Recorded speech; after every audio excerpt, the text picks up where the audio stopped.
Good morning, horse players, and welcome to the road to the NHC. Let's get to work and take another step closer to Las Vegas, Nevada, as we're going to be breaking down races from Gulfstream Park and I believe Delaware Park. And remember, it's not just about picking winners. It's about finding the best value and horses that give you the biggest bang for your buck. So Vegas isn't going to wait for you. So you got to come join 2022 NHC champ David Harrison and I in Vegas for 2026. And David, it's we've been out a couple of weeks. It's good to be back. How are you? Good. How are you? Doing good. Good.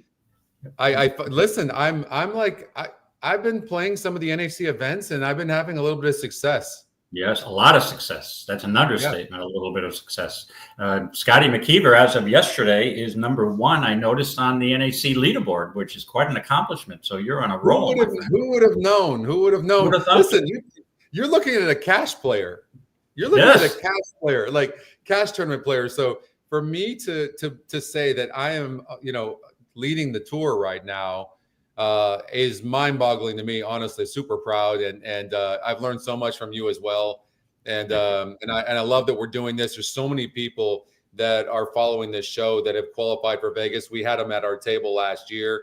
We had Doc and Mike, and it was so much fun. And there's already a bunch of people that are trying to qualify now too. So it's so much fun. And you and I both have one entry, right? We still have another one to get.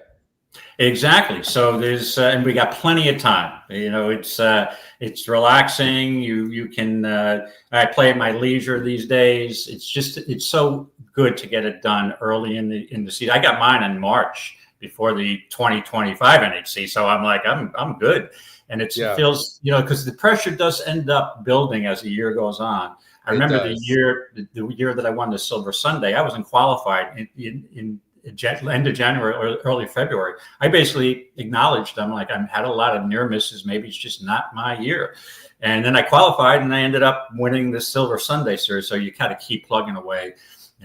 Obviously I'm not going to throw money at every contest if I don't think I can win. If I don't like the cards, I will probably, but then the pressure starts building and you're forced to play. Scotty, before we begin, I wanted to address something that may be a little sad. I didn't want to bring the show down, but I just wanted to note, rest in peace, Christopher Clement. He passed away last week at the age of 59. Really, really sad. That's really young. He was just a top trainer. I mean, his family, his son, the whole barn, they're so respected in the industry. So my condolences to all his friends and family. And it's, it's just, again, I don't mean to bring it up on a downer, but I think it's important for me to mention that. It is. I'm glad you brought that up. I believe he passed from symptoms of melanoma. Yes. And a lot of this happens to a lot of us. I've had precancerous cells. I cannot stress enough to people, to especially young people, like be in the sun. You need that vitamin D, but you can't overdo it. Like you don't want to be laying out and taking your skin color from white to black. And it will come back to haunt you later on in your life. And it's actually, now this is, I read this, I'm assuming that's what happened, how he passed with the cancer. But the melanoma can be treated if you catch it early, but if you catch it late, it's a death sentence. And of course, trainers were out in the sun their entire lives, like, baking in the sun, not putting sunscreen on and stuff like that. So again, I think that's what happened. And if that's the case, and in either way, I just think it's important that people understand that whatever you do, and if you're older as well, go to your dermatologist. It's so easy to do. They check your skin, they check mine, and they had to cut out a big part of my shoulder, top of my left shoulder. Yep. Because I had convertibles living in California my entire life, and the sun would just bake on me. I wouldn't put any sunscreen on. So same with me. You know what I mean? Yeah, Scotty, I had a spot removed on my forehead, and I still have a couple of spots on my skin. I have an appointment coming up like in a couple of weeks with a dermatologist, just because anytime if you see some kind of weird spot or lesion, something that's not like healing it, or it may be a freckle that you've never had before and it starts getting darker, so always get things checked out. The key to this, and I can speak from the heart because I did have a bout with something and they caught it early. So I'm doing well, but just don't ignore the symptoms. We're at times we're tough guys. We don't want to go to the doctor. We'll fight it off. It's nothing. It's just some kind of just minor ailment that it'll go away. Don't think like that. If you think something's going wrong, go visit your doctor. Well, a lot of us are afraid of doctors as well, but honestly, there is no reason to be afraid of the dermatologist. They're literally just going to check your skin. And so, but early prevention is absolutely everything. So please, exactly, always get checked once a year at a dermatologist if you're a little bit older.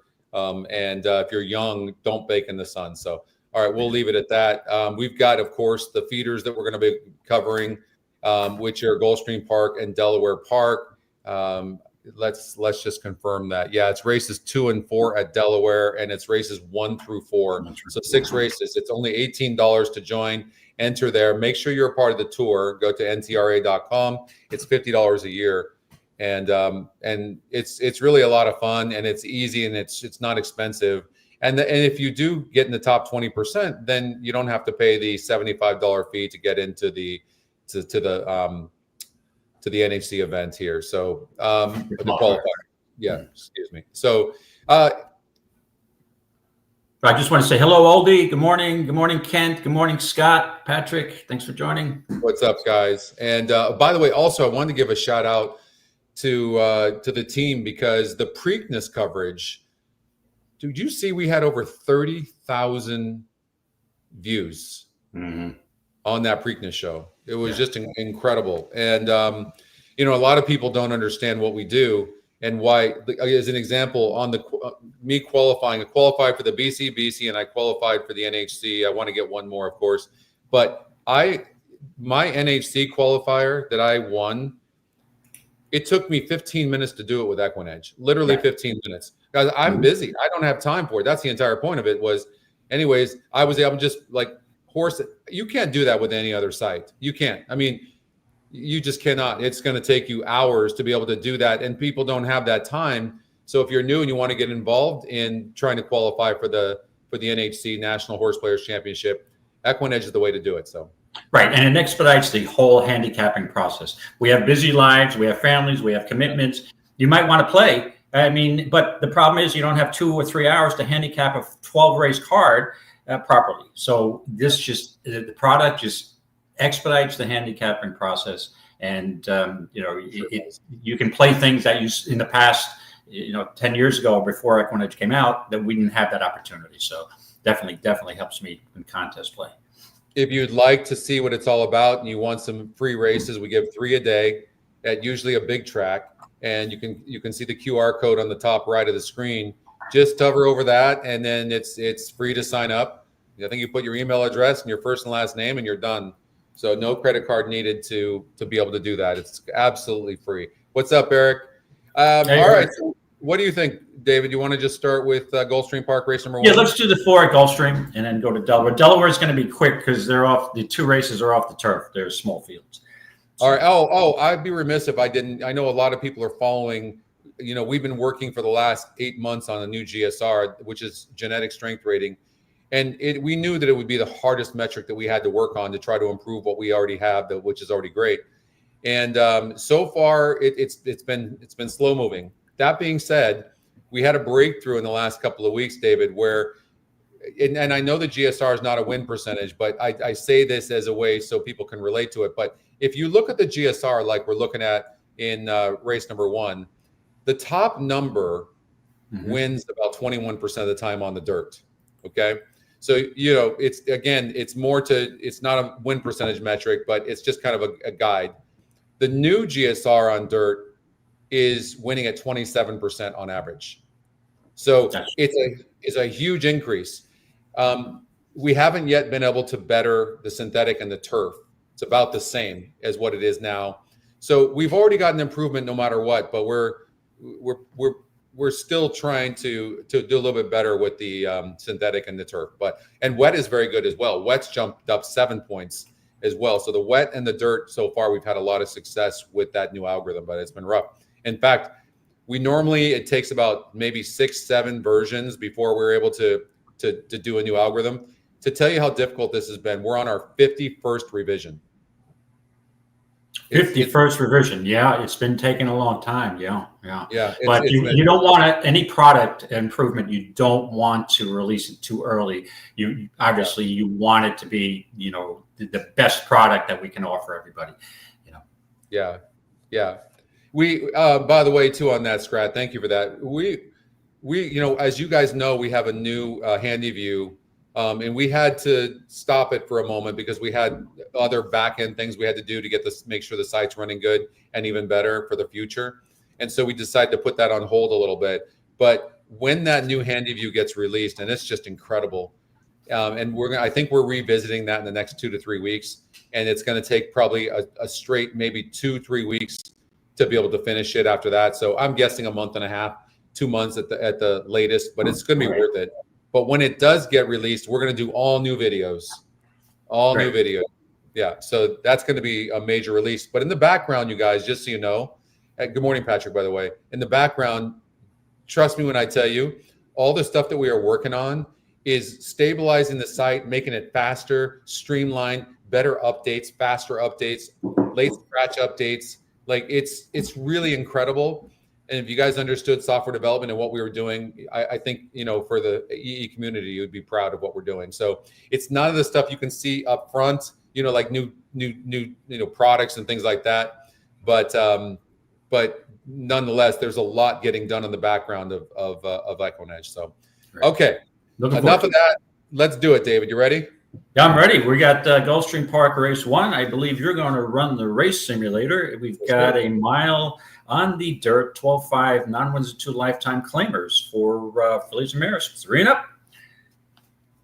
And I noticed on first glance here, there's not a ton of speed in this race, right? It looks like you've got, the one has the highest pace metric, but he doesn't look like, or she, the race simulator doesn't have her lasting too long. And usually I've seen these dirt races. I think you want to be either on the lead or close to the lead at Gulfstream on these mile races, right? And you don't want too far of an outside post. No, you on the one turn dirt, you don't want the outside post. And on top of that, like when you look at the 7, which is the main competition to the 3, look how wide it's going to be. It doesn't have speed to clear. It looks like it might even be the slowest horse. This is a very difficult position for this 7 horse. And then Safi Joseph is taken over on the 3 horse. And you can see Justin's notes. She's off of a layoff. She's in fact only had 2 lifetime races and she's 4 years old. But this is all that you want to see. The SOR is dropping from 46 to 40. This is a much easier group. And I don't know that you can get a lot from these workouts, but this 3 is going to be super, super tough to beat. And I can tell you for whatever it's worth, and I know you guys don't have the GSR, but the new GSR is saying that this horse is 13 points the highest, and that it wants dirt. And it's the new GSR. This horse is actually jumping up 16 points. That's all I need. For me, I'm going with the 3 horse, David. Yeah, Scotty, I am a little reluctant to bet horses off such a long layoff. Now, this horse, she hasn't been out since February of 24. That's an awful long layoff. Now, Safi's good off the layoff. 22%, I believe. But looking at Justin's notes, I agree. The 12-point GSR drop is a concern on the added ground. Obviously, the layoff's a concern. And I think I'm on the same page as Justin. It's proceed with caution, but capable if ready. With that, I can't play a horse like that in a contest. Now, obviously, for real money, maybe it's a horse not trying to beat. But I think I'm going to play a little game. We're going to have a little fun today, Scotty. I'm going to go long shot fishing, okay? I'm a big fisherman. We're going to try to hook a couple of long shots. So I'm going to try to lean on horses. You may say that, what is he, crazed today? This horse has no chance on paper. Well, I'm looking at a horse off over a year layoff I'm not comfortable with. I'm going to hope that the first race at Gulfstream is speed conducive. There's not a lot of speed, like I said. You got a horse that's a big price, These are spotty fillies. I can knock holes in every one of these gals. And I'm just going with a long shot in the first race here. I'm going with the top pace metric, Gray Enough.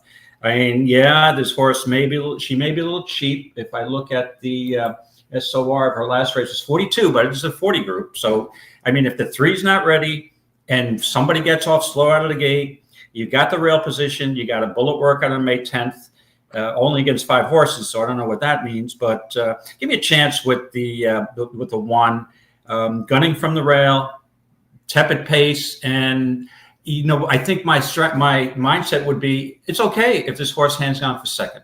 Okay, so if the 3 could be, if the 1 could last enough to get a second place finish, I'm happy with that because it'll give me more than a win place on the 3. So give me the 1 here. Obviously, if you have 2 tickets, I would use the 3. So it'd be 1 and 3 in the contest for me. David, I love you, but listen, if this horse wins, I'll give you my watch. Like, this horse. Okay, now that's recorded. Okay. I'm sorry. Respectfully, absolutely 0 chance this horse has to win in this race. Why are you starting off like this? I mean, you just started like, what did you just go like this and go, I'll take this one? Hey, you've seen these contests. At times you get to some of these inscrutable races and horses that you're like, how the hell did this guy ever come up with a horse?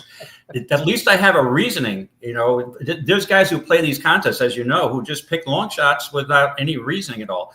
I have to have a reason it's maybe a pretty, a reason that's not too, solid, but he's got the lone speed. He's got the top pace metric, or she's on the rail, and she's got the lone speed. Have the lead. I could listen. I've got $5 that says the horse gets last. Okay, to me, this horse she's either going to run first or last, so I don't think I'm in. But do I get a consolation prize? I'm looking for her to finish second. That's all I want. I get a consolation for a second place finish. That's true.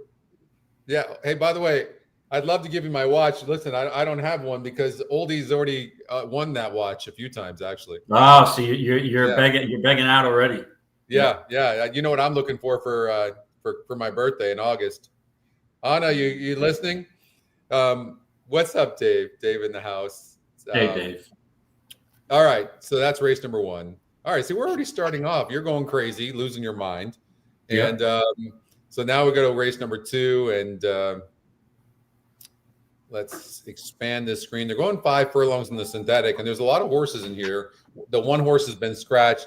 Of course, most of the time in these 5 furlong sprints, it's an all-out, it's all out from the very beginning. And nobody really has a big win percentage. The 4 horse, interestingly enough, does have a 28% win. That is interesting. It is right there. We'll look at its style. The 10 is kind of finishing. What are your thoughts? Oh man, Scotty, this race is a head scratcher, and I had no idea who would have come up with here. But I will tell you this: there's no way. Again, I'm looking at the top 3. Scotty picks the 3, 10, and 2. There's no way I'm using the 10 at 7-5 morning line. I just think in a race like this, you got to look for a little value. There's a lot of unknowns here on the Tapeta going 5. So this is, to me, it's like a guessing game. There's a race that I'm, likeliness I wouldn't play for real money. I just don't have the confidence level here. You've got the 5 as a big drop down for D'Angelo from a maiden 50 to a 17.5, but this horse hasn't shown that she can run whatsoever. You've got Belle of the South, 0 for 9, blinkers on. Last start on the Tapeta was good. I mean, it's a legitimate favorite. And if you want to use it, I think this horse is probably a likely winner. I like the 3 more than the 10. David, you're cutting in and out. Is he cutting in and out to everybody or just me? Oh, boy. You're cutting in and out. I'm hearing half of what you're saying. Oh, shoot. Okay, that was better. That was better. This is better now? Yeah, there you go. Okay, it's maybe because I'm turning my head from the microphone here, so I'll try to move a little closer here. But in all likeliness, the 3 is going to hit the board. But again, today we're having a little fun. I am searching for long shots. So my best guess here is I want to land on the 11, Plum Irish for Eddie Plisa. Now I'm looking at this horse, first time starter, Bahamian Squall. I like the works. She's got a steady work pattern. Just looking at Eddie Plisa, he's 13% first lifetime start. The outside post is maybe problematic, but I'm thinking this horse may have enough speed as a first timer to maybe gun to lead. Let me look at the pace metric here again. They don't have this horse at 36, but I'm just, again, we're fishing for long shots today. I don't want any. David, I can't hear a thing you're saying, David. I don't know. There's something going on with when you turn like that, I guess. I don't know what it is, but okay, hold on 1 second. Yep. Yeah. I'm not hearing you. I'm hearing every other word. Is it just me? You guys hear David fine? Am I? Oldie said he's. Really? Right. Okay. That's weird. That's interesting. You guys hear me okay too? Can you hear me okay, David? I hear you fine. That's so weird. Everybody hears you fine but me. Okay. Huh. That is so weird. Okay. I hear, like right now I hear you, but okay. Yeah, so it seems like, I don't know, when you turn or something, it does something where I can't hear you. But, okay, I'll try not to turn. Yeah. Sorry. It's like it's just like you go to the doctor, it says it hurts when I cough. And it's like, well, yeah, like right now I hear you just fine, but when you turn like this and looking at your screen over there, I couldn't hear you. That makes okay. So I can resolve that. When I turn to look at my screen with EquinEdge, I won't talk and then I'll turn back. There you go. All right. You can do a lot of the talking. I'll just make the picks. Yeah. No. It's always good when you talk. Okay. My wife wouldn't agree with you there, but yeah. Let's see. But here. so I'll make my pick here. I'm sorry, Scotty. I'll make my pick. I'm going with the 11 over 11 on one ticket, 3 on the other. All right. In races like this, obviously speed holds. I'll run it to the first call and we'll see. It does look like the 3-horse Belle of the South is going to have the lead. 3-1 EE Morning Line, top EquinEdge pick. But man, David, this horse has just burned so much money. And I don't know if I want to forgive it or not. I think they're adding blinkers, right? I think they're adding blinkers on today. Correct. Yeah, blinkers are on for the first time, and they're going 5 furlongs. Last time out, the horse. Here's what I see with this horse. It faced a tougher group. The win percentage goes up, but here's the thing: it didn't get the lead last time out, and so I don't know that I could criticize this horse all that much. Whereas here, it gets Harmio, gets blinkers. This is just an all-out sprint. I'm going with the 3. Yeah, and again, it's logical, and I think I agree with you. The 3 is the most likely winner, but I'm looking for value today. So if I'm playing the race straight, I'd probably play a 3-11. Just try to get the 11 in there somehow. And all right, so the 9-horse, real quickly. Patrick mentioned the 9. So a few people have mentioned this 9. It's a second-time starter. It's facing similar. Yates can come with some prices. 11% Yates is with second-time starters. Usually his horses fire first time out. I don't know. I mean, you never know with second-time starters. It draws good. It had an outside post. It got bet last time out. I don't like how it just literally just stopped to lose by 17 lengths. And the other thing I don't like about it is the EquinEdge long shot didn't choose it. It could have chosen the 9 and it didn't. It chose the 2-horse way down here at 20-1 on the odds makers morning line. This is a very interesting horse. I will say that, the EquinEdge long shot. The EquinEdge long shot algorithm, by the way, has just been in fuego. Look, when this horse was facing a 40 group here, it got second. It had the rail last time out, didn't break good. There's a lot of reasons to maybe like this 2-horse or Quidia Real. I think, if I'm taking a long shot, I think I would probably take the EquinEdge long shot. And so I would say 3 too, but I'm not a fan of the 9-horse. I think there's no way of knowing what it's going to do here. First time at the track, different surface, all out sprinters here. It's not even close to the fastest horse in the race. Well, that's not entirely true. Actually, it does have some speed. Maybe that speed can improve. I don't love anything in here, so I don't want to talk anybody off anything, but I don't I don't love the 9. Yeah, I mean, the 9 could improve, and I think it's not the worst long shot play for a contest. Patrick, I agree.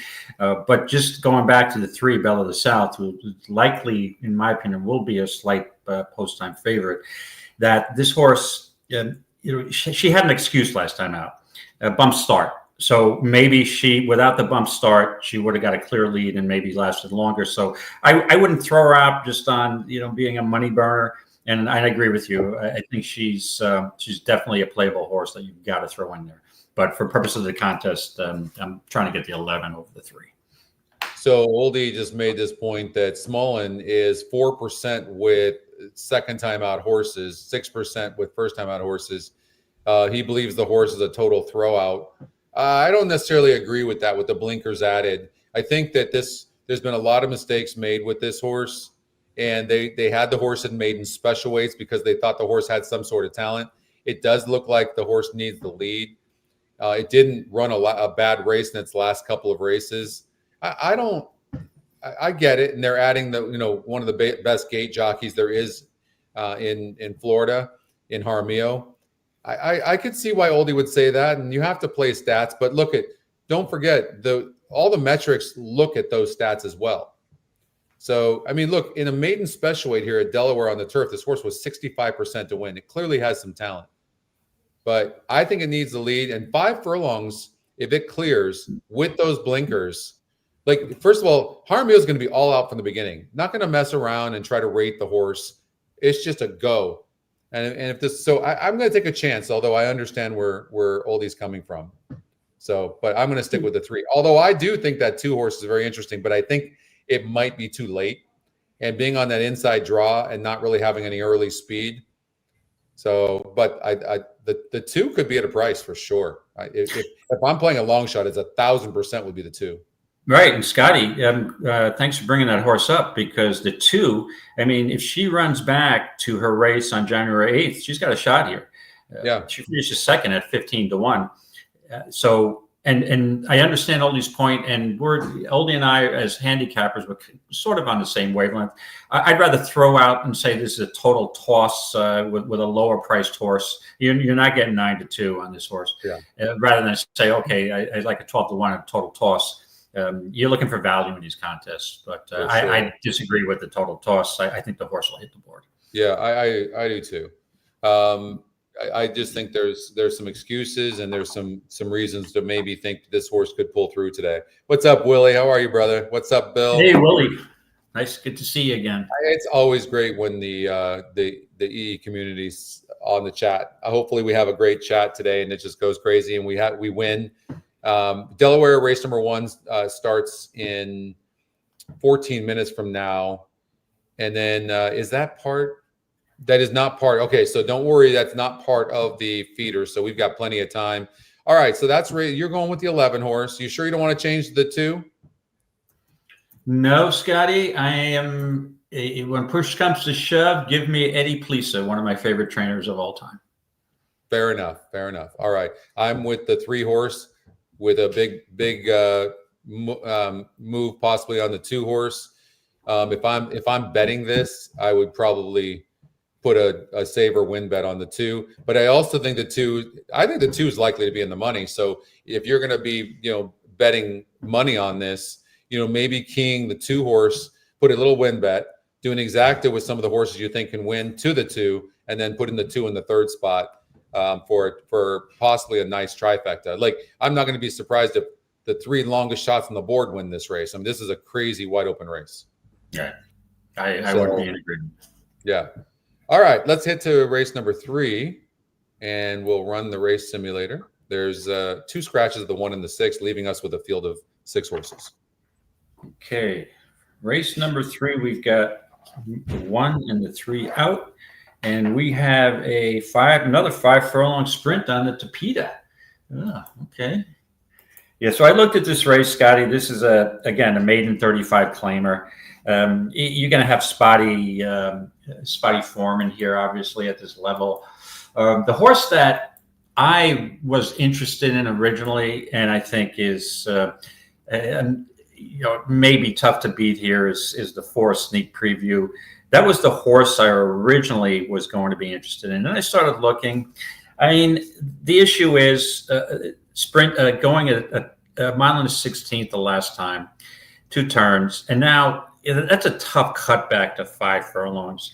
We know how important speed is on these 5 furlong Tapeta courses. I think this horse I'm just looking at, again, I had it written down here. The SOR in the last race that he comes out, it was a 50, drops down to a 46, not a huge drop. Third race off of a layoff, but it's a drop down. They're giving it, but it's not a huge drop down. D'Angelo is as a solid trainer, and he picks up Bug Boy here, so he gets 10 pounds in light. You probably have to use this horse, but with that being said, I do have questions about the distance with him. The other horse, I look at Replevin, who's had an awful lot of chances. Scotty, the top Scotty pick, 0 for 11, and will probably run a good race here. But is this horse a money burner? I see a bunch of 1, 2, 3, 4, 5 second place finishes over like the last 7 races. So that's normally a horse that's not my cup of tea. We also, D'Angelo's got a first-time starter, the 5, who could be live. But it was the Scotty Longshot also, who's got a shot, but you don't know how it's going to run. I landed on the 7, Scotty. How about it? Off of a brief freshening, showed a little speed at 6.5, had raced on the Tapeta back on January 1st, 5.5, a maiden 35, same level. And let me just check, was it the same SOR that day? January. Oops. Did you lose me? No. I got you. Oh, okay. I'm sorry. On January 1st. The hell? Yeah, you're. So January 1st, this horse was against a 42 SOR group. So. Am I good now? Yeah, you're kind of in and out. Okay. Well, let me try to get back in it. I'm going to land on the 7. Not a bad race on the first time Tapeta. It's the same level. Cuts back to 5 furlongs, and Chris Elliott is coming down from New York, trying his tack at Gulfstream, and I think he's going to have a good summer meet. So give me the 7, another value play here. And I probably would use the 4 if I had a second ticket. So 7-4 for me, Scotty.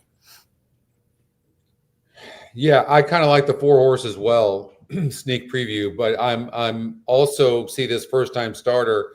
I mean, how many times do we talk about first time starter EquinEdge long shots? Like they just win at a high percentage of the time. Now, D'Angelo's only 8% with first time starters, but the jockey trainer combination with D'Angelo and Gonzalez is 25%. So, that's pretty darn good. Now, some of you are going to be worried about the 2% win. I'm really not worried about that. And I'll tell you why. When you have a horse, for whatever reason, the system seems to love the 2. It always does. Look at these win percentages, burns so much money. 1,000% I won't be betting this horse.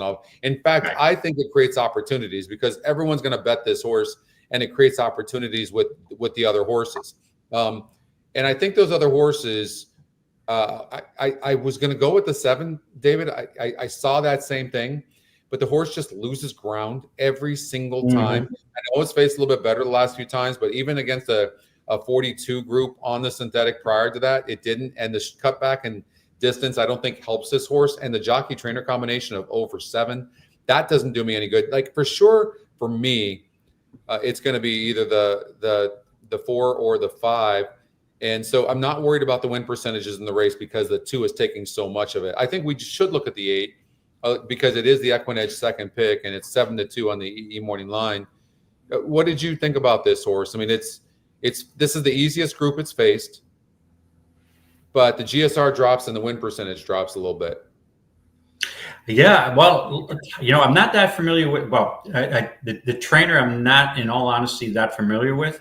And when I see 0 for 8 with no even second or third place finishes, it gives me a little concern with Cold Barn. But if you go back to this horse's debut race on March 30th, 24 at Turfway, That's a good race. If Yeah. that horse runs that race, he's gonna win this race. But I'm a little skeptical coming off the turf. I think the horse will hit the board, but I'm not entirely sold. But I can see your point if you want to play that horse. Definitely, it could be a live horse. Well, and let's look at the notes with the surface switch, the potential pace advantage. He's a live player, dangerous up front. That's from Justin, and I think this 8 horses. Look at, I mean, this horse has been racing in maiden special weights on the turf. The synthetic, it ran really good against a better group than this. This is a drop in class. Yeah, the connections aren't great as far as win percentage, but I mean, they won a couple of races, so that's a tough one. I actually kind of like this 8 horse. I'm struggling with this race a bit actually. And then sneak preview. Here's one. This one's burned some money too, right? It's cutting back in distance and going from 8.5 down to 5 furlongs.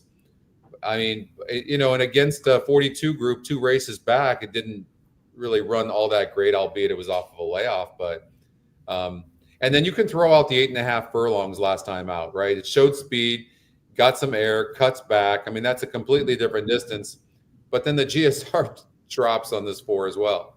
I can tell you the top GSR on the new GSRs, I'm looking at it right now. The top GSR is the 4 horse, and then the 7, and then the 5. The 8 horse, it's a really low GSR. So, just to confuse you a little bit more. But all right, so who are you going to go with, David? I'm going with the 7. How about it? And if I had a second ticket on the feeder, I would use the 4 sneak preview. But I am afraid of the 8 also. So I think any of those 3 I could use, but I'm going to lean to the 7 for value. So when you look at the EquinEdge long shot algorithm, it's always it's able to choose horses that are 5-1 on the odds makers morning line or above. So it can't choose the 4, it can't choose the 2, and it can't choose the 8. It can only choose the 5, 7, 3. And of those 3 horses, it chose the 5. That's great. But and in the race simulator, it's closing. Look, I mean, it's the only horse with a blue line. So it can clearly run. That I have no doubt about. But the 4 horse it showed speed last time out going longer. It has burned some money. That does scare me a little bit, but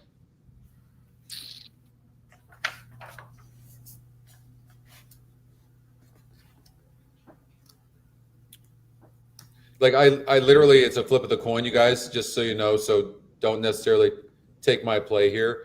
I literally, for me, the 4, the 5, and the 8 are equal. I have no idea. So literally it's an intuition, and sometimes you just need that luck. So I'm not really pushing anything here. I'm definitely going to play against the 2, whether it wins or not. That's just not my type of play. I don't necessarily love a horse going from 8.5 furlongs down to 5 furlongs in the 4 horse. I don't love that. Well, Scotty, I just want to point something out here too. I don't know if it's going to affect your ultimate decision here, but the 2 D'Angelo horses, the 4 and the 5, he opts to put the Bug Boy on the 4 horse, who is morning line 2-1, and his Edwin Gonzalez is on the 5, Dream Dancer. So that is that a factor in your decision making? Well, yeah, I appreciate that. And Vasquez, by the way, gets off of the 4. And they put the Bug, which I take as a negative, although with the Bug, they've won 1 of 2 races. So, and then with the first-time starter and Gonzalez, he puts his main jockey. I just think he's gonna put his. I think that the 4, yeah, you know what, putting the Bug on the 4, who's 4% to win, and is drawn on the inside, cuts back from 8.5 all the way to 5. That's just a lot. So now I'm going to narrow that down to either the 8 or the 5. You got a first-time starter going 5 furlongs for the first time. I mean, you've got to break really good. I'm going with the 8. The 8, yeah, and going back to the 8 myself here, and maybe I'm the type of handicapper, and maybe it's a fault. I don't know. where if I see a cold barn, I just will avoid that horse. And maybe I put too much emphasis on that at times. I'll be honest with you, but the horse is live, and I just can't get that offer out of my head. And I bet on horses in the past for years. They look like the best horse, but the barn's cold. And I guess I just have that strategy or I guess type of handicapping mode to stay away from cold barns. Yeah. And again, it may be not a good thing. I don't know. Yeah, I just don't. The trainer just doesn't really hit at a high rate, but I mean, he's dropping from a maiden special weight down to this level, and you have a lot of suspect horses in here. And don't worry, this horse is definitely a contender. Yeah, it just seems like it. The negative for me, but is that it's got the horse has the lowest GSR on the new GSR, but that's with an asterisk though, in a good way, meaning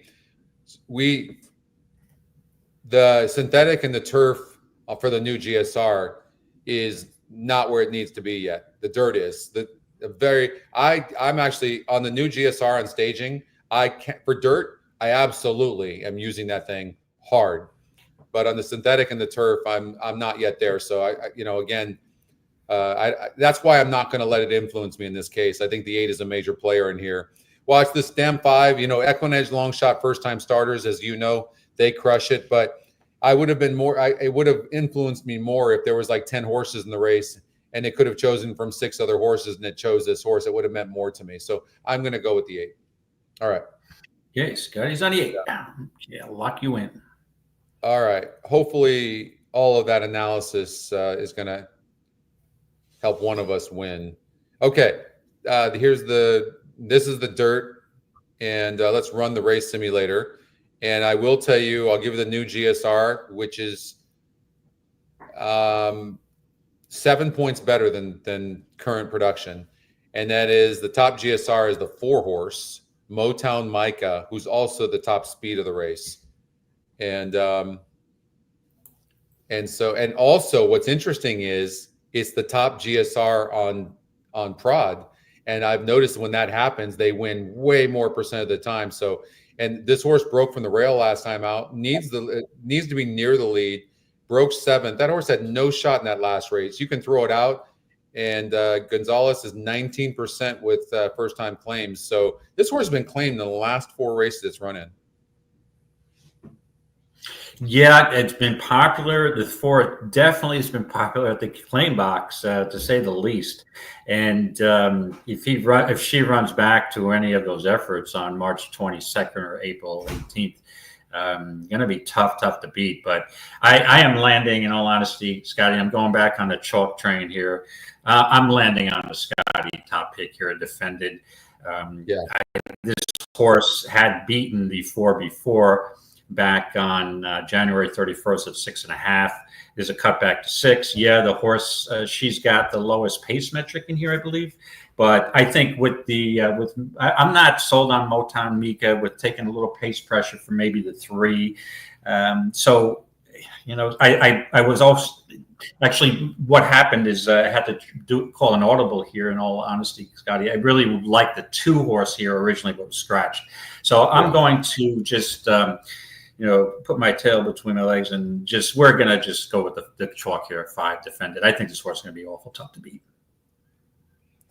In the last race, the 4 and the 5 faced each other, and defended was 21-1 in that race, where the 4 horse was 14-1 for whatever that's worth. But you got all new connections, but they throw the bug on there. So Gonzalez throws the bug, and so you know what they're doing. They're just sending hard, and the jockey trainer combination is 0%, but none of them. Look at this. Like, this is a wide open race. Maybe we should be looking at a long shot. Sometimes what I'll do if I'm looking for a price and I don't have a lot of time, maybe you would take a horse like because the 4 and the 5 are most likely going to get bet, but the 3 horse maybe something like Noble Dreamer. Nothing wrong with this horse. No. The only issue I have is this horse is primarily Tapeta, right? And but he switched to the dirt on May 9th and won pretty handily. That actually is not true. If you look, David, in 6 tries on the dirt, this horse has been, first of all, a lot of the races at Gulfstream Park, unfortunately, they're always thrown to the synthetic. So maybe they've had no choice, to be fair to the connections. Right. That being said, in 6 tries on the dirt, this horse has earned 73,000. Right. 22 races on the synthetic, the horse earned 69,000. It's not even close. This horse should be on the dirt. Right, but my point was, you're looking at the past performances. This horse recently has been primarily on the Tapeta, but again, you're right. How many 6,000 to 10,000 claimers do they run on the dirt? And maybe this was the spot, right? You got a horse that's in shape, you want to run it, and so you have a good point there. But well, look, I mean, this horse gets thrown on the dirt. Look what it does. Like it's not running at all, and gets thrown on the dirt. And look at the GSR, by the way. The GSR went from the 50s on the synthetic. It went up 11 points last time out, goes on the dirt. And yeah, it was a little bit easier, but it wins by 5 3/4 lengths. I mean, completely this horse wants the dirt. The GSR says the horse wants the dirt, and the win percentage actually goes up to 18% here. The only concern is that can this horse handle this level? It's a tougher race. That being said, honestly, like I'm going to go with the 3 horse. I have a feeling this horse wants the dirt. You can clearly see it's better on the dirt, and so I think this horse wins back-to-back races. I'm going same connections. Actually, Elliott jumps aboard, but yeah, I'm going with the 3. Okay, I'm going to lock you in, Scotty, on the 3, Noble Dreamer, and I'm on the 5, the likely post-time favorite, and Scotty top pick, Defended. Yeah. Absolutely. All right, let's get out to. So we have to on Delaware Park. We're covering races 2 and 4, correct? 2 and 4. Yes. By the way, I don't know if anybody from Delaware Park is listening or has any connections, but we would be showing Delaware Park live right now, and we would be handicapping Delaware Park 1, and people would be betting Delaware Park race number 1. But we don't have approvals to show live simulcast and streaming. So. Let us know if you're listening, and our community would be betting it. Yes, I just noticed on Twitter that Delaware Park, as of last week, are now following me. So I follow them, and if you we'd love to see to show Delaware live. Actually, they have a couple of handicapping contests coming up too. And if we could ever incorporate like a show where we can show the races live during that day, it would be a valuable thing, I think, for our would be big. All right, let's see here. So we have both of these Delaware Park races off the turf events. And we've got a bunch of scratches, obviously. 1, 3, 4, 5, 8, 10, 11, and 13. All right, so we've got to do races 2 and 4, and then we're done. We have 9 minutes to do these 2 races, David. That's plenty of time. We've got a small fields in both. So obviously I handicapped this last night, and it was scheduled for the dirt, but scheduled for the turf, but I heard about the forecast. So I kind of looked at some of the dirt starters. So as you run the race simulator, in races like this, the first thing I look for off the turf is the horses who are MTOs only, right? So that would include the 2 and the 6. So it's the only 2 horses here that were entered main track only. So let's go to the 2, 5 o'clock somewhere. We don't have the live odds yet. It should be up here. With that being said, this horse is 3 to 1 morning. Sorry, let's scratch that. I'm looking at a different horse. 5 o'clock somewhere is EE morning line 12 to 1. Morning line 10 to 1. Right now is 5 to 2. You have 3 horses here that are battling for favoritism: the 7, 2, and 14. Now the 7 ran at Laurel last time out, and then off the actually that was a scheduled turf race, and didn't run so badly, evenly. Even in a 5-horse field, finished last, but just plugged along. picks up a bug. So in light, 111 pounds. The third race off a layoff. I mean, but I don't see, much speed here, but there's not a lot of speed in the race. So I'm going to keep looking. I look at the other MTO, Lord's Lady, and I see dirt form on the muddy track at Laurel, April 12th, and scored at Preakness maiden. And so the horse can handle an off track. But, so that horse is a contender. But the horse that I'm interested in, and this may be kind of a reach, and is the 7 Sail Away, who's probably going to be the post-time favorite for Anthony Dutrow, trying dirt for the first time. This is an off the turf. The only other race that she ran that wasn't on the turf was on the Tapeta at Gulfstream, going a mile and 16ths, and showed speed and then tired. Puts blinkers on, drops from a maiden 50, and that SOR group was a 44 to a 40 today. Looks like the lone speed to me, and jockey's hot, 5 for 19 at the meet. So give me the 7 here, Sail Away, in my opinion, should sail away on the front end to a comfortable victory. So it's all 7 here, Scotty. Yeah, I was going to go with the 9 horse, but I'm actually agreeing with you. This horse is going to be tough. So yeah, I'm not even going to overthink this. It looks like the 7 on the lead. Right now, if you want to poke a hole in this horse, is that never been on the dirt. But these Omaha Beaches, the ones that I've seen, most of the horses out of Omaha Beach are, they're somewhat. They're versatile. They can handle different surfaces. So yeah, give me the 7. Yeah, it looks like the 7. I mean, that's the on the lead. I will say this. I was going to use the 9 for just a couple of reasons. 1, it's 27% to win. 2, it's the EquinEdge long shot. 3, it's 3-2 on the EE morning line. Mm-hmm. What about the 14 horse? This horse has been off since October, but this one certainly deserves a look.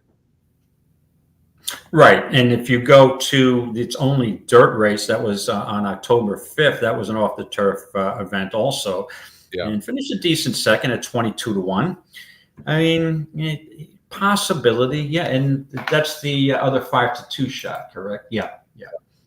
So, I mean, if for the contest, I think the 3 logical horses are obviously in a small field. I'm not telling you much. This is 2, 7, or 14. And I think Lord's Lady is the one that I would probably leave out.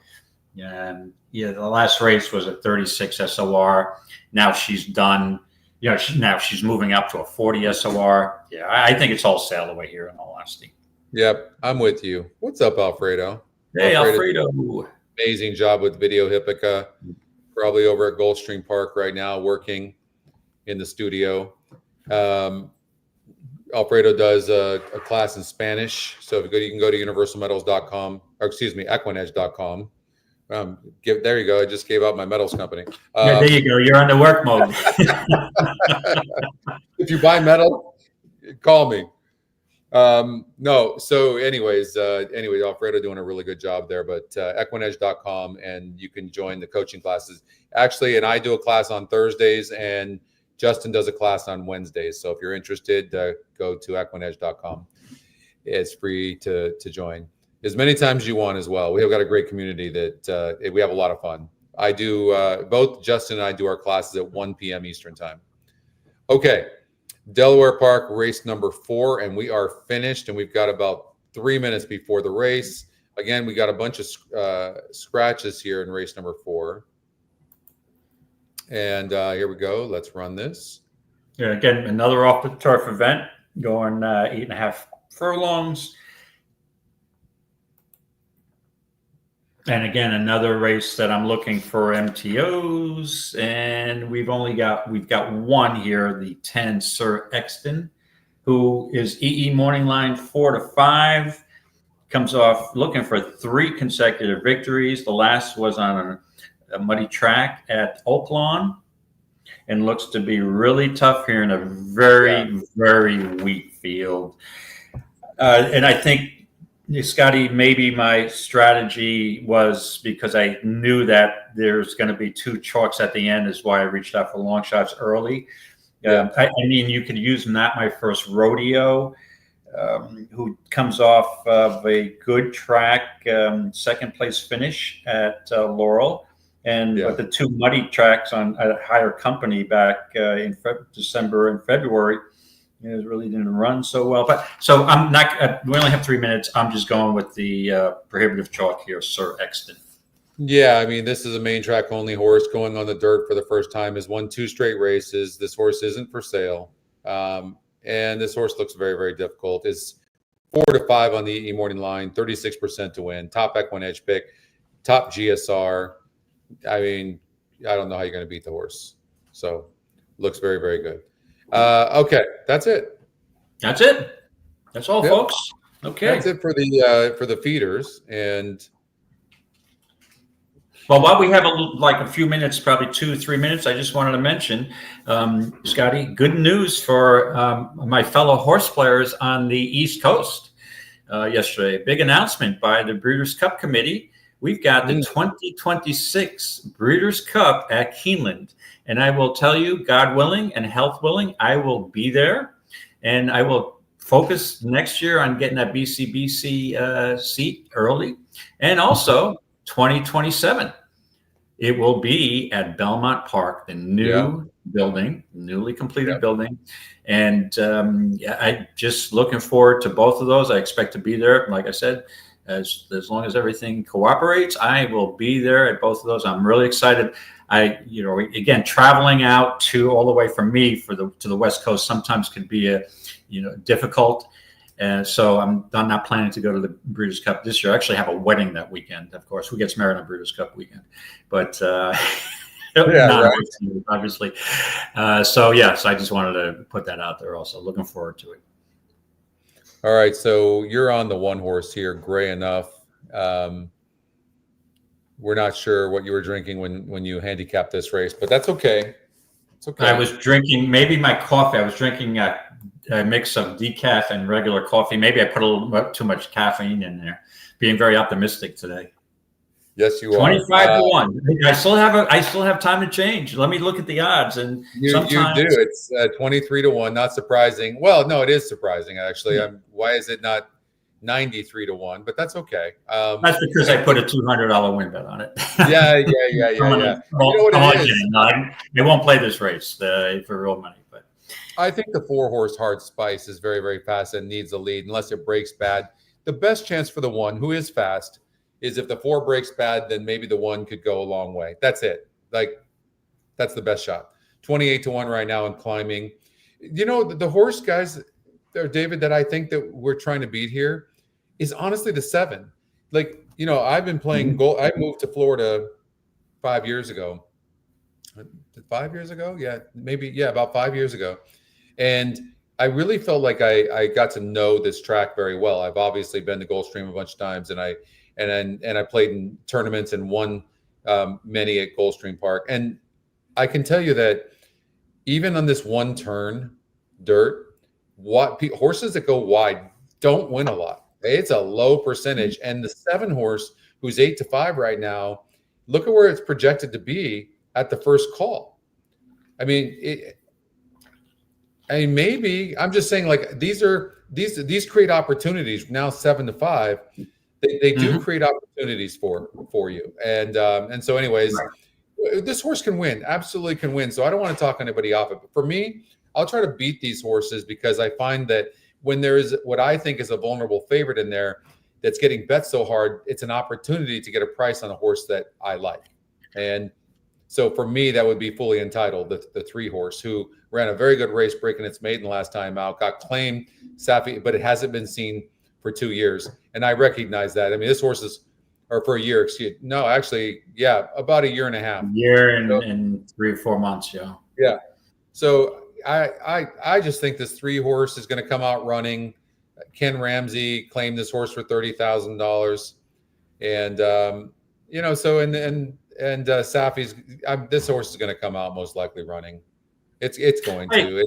I agree. Yeah, if this horse is anything, even a shell of itself, she should win this race. But I just can't get it out.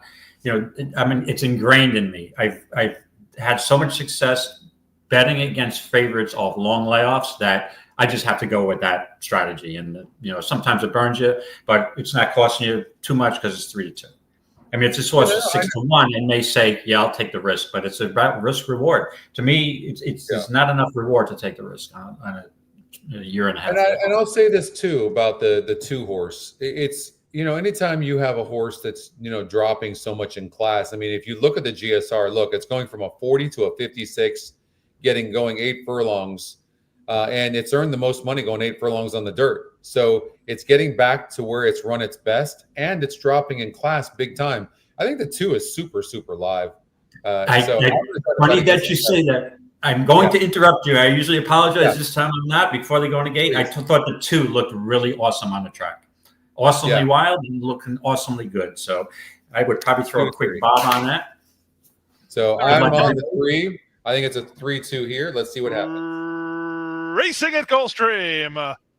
From the middle, Hard Spice gets the first call, taken on for the advantage by Future Fortune on the outside. Princess Claudia wide out of the chute. Down at the inside, Fully Entitled is on the go. In fact, Fully Entitled is up to shove ahead in front. Hard Spice is second. Future Fortune is situated in third. Princess Claudia fourth from an improving Awesomely Wild, who's down toward the inside in the orange colors. She's moving right on through. Second last is Repaint. The trailer is gray enough. Separated by 4.5 lengths in the run to the half-mile point. Edgard Zayas and Fully Entitled in front to half a length. Moving through at the inside, Awesomely Wild is on to challenge. In tight, Hard Spice tightened up for racing room by Future Fortune. Out in the middle, Princess Claudia. The 2 laggards are Repaint and Gray Enough. They have half a mile to run. They went through the opening quarter in 25 flat. They went the half mile and have picked up 48-1 with the advantage. Fully Entitled. She has challenges on either side. Is bidding up on the outside is Princess Claudia. Down at the inside, Awesomely Wild is retreated to be third. 4 ahead of Hard Spice, who tries to creep closer fourth. The others are really strung out over a ton of ground. Two favorites are first and second, with Princess Claudia doing slightly the better work. At the inside, Fully Entitled is trying to counterpunch from second. Awesomely Wild is a stalled third. Hard Spice is fourth, and they're on their way home. Off the turn and the stretch drive, Princess Claudia and Christopher Elliott set sail for home, 2 on top. At the inside, Fully Entitled is still second, well clear of Awesomely Wild, who battles with the fourth running Hard Spice, but they come for the wire, and Princess Claudia hasn't won. Really, it's a second choice winner to kick off the Friday program. Princess Claudia by 2.5. Fully Entitled was second, David. 3 clear of Awesomely Wild third. Hard Spice fourth, then Repaint. 7 was much best in that race. Great job. The 7 horse drifted out at the start, so I'm thinking, okay, I got this with the 3 horse. Ended up getting off at 4 to 5, 9 to 5 off on Princess Claudia, and for Antonio Sano. So nice job. Nice job. That post didn't hurt, and it was my one horse was, in all honesty, an absolute effing disaster. Never got the lead, and it surprised me. It didn't look like the horse could run at all. And you were right, finished dead last, but I figured I'll give one throwaway bet, get it out of the way in the first race. Okay? Get it out of the way. What's up, Britt? Hey, Britt. How you doing, my friend? Yeah, let's win some races today. Hope all's well with you and your family also. Yeah, exactly. Good to see Britt. And we sat with him and his brother over at in Vegas. And we're going to do that again this year. Yes. And this year, next year, guys, I think I'm going to usually bringing some nice alcoholic beverages, and I will join you this year. I'm going to reach out and I will have a beer with you guys. Tockett, new coach for your Flyers, Rick Tockett, and that made so much sense, just as much sense as Mike Sullivan coming to the Rangers. So I like Tockett, and didn't like him when he played against us, but tough guy, and he should do well with coaching that team. How are you feeling about my Panthers? They're my Panthers too, by the way. They are going to win the cup. Listen, you can't go have 3 and 4 teams, David, okay? I only have 2. Okay. And I'm still smarting from losing to the Panthers in the conference finals, Eastern Conference Finals last year. But because I have a condo in Sunrise, I think what happens in Florida I can become a Panthers fan while I'm in Florida and hear. So I'm rooting for the Panthers, and I know, hey, Mike, yeah, how you doing? I think the Oilers are going to be tough. I really do. I think they're on a mission. McDavid, he got the best player in the world, and I think he's on a mission this year. But I still don't think. I think the Panthers, push comes to shove, they're going to win this in 6 or 7. What's up, Mike Stiletta? Mike doing a great job. You guys have a show on Thursdays that you guys do, EquinEdge Live, and during the day, and so. But all right, where we got to go to? We got to go to race number 2.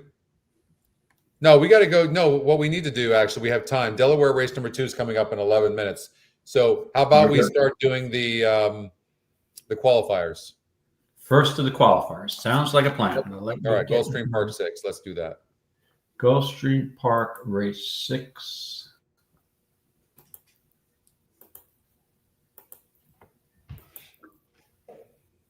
Okay, let me pull up my notes.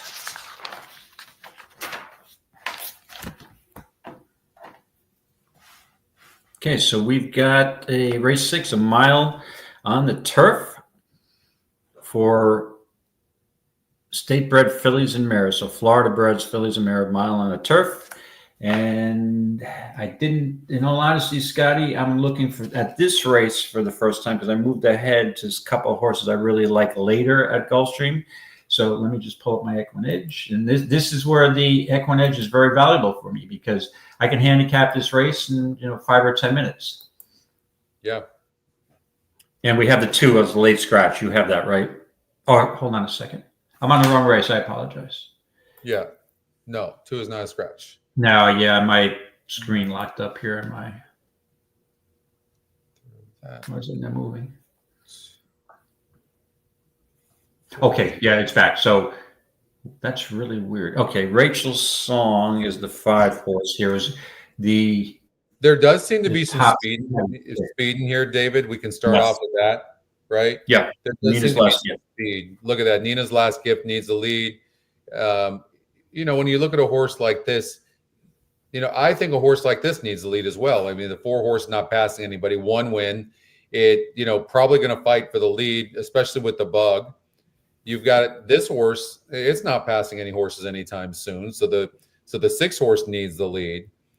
And then this one does seem like it can rate. At least it did here. But that was on the synthetic.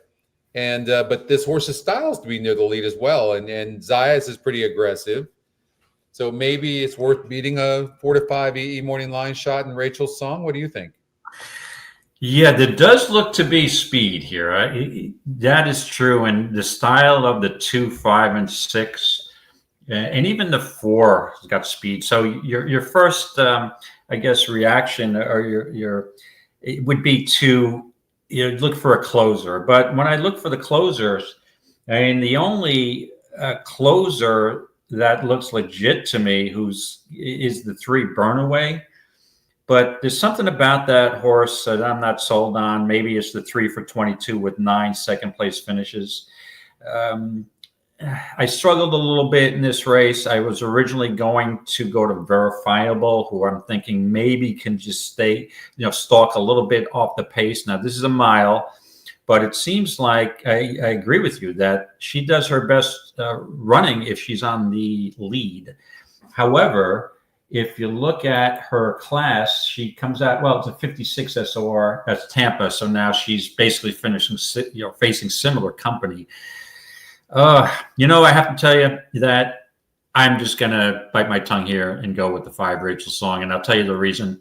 I think the 4 times she's won, she's beaten me because I've bet against her in all of those races. This horse has gone off as a prohibitive favorite so many times and doesn't connect every time. But I think that's the horse that I think she's the best horse in the race for D'Angelo. So in certain cases, I'll take chalk. So let's start off getting very chalky here, Scotty. I'm going with the 5 Rachel Song, the Scotty top pick. All right. I have to go away from the speed. There's just so much speed in this race that, somebody's going to close.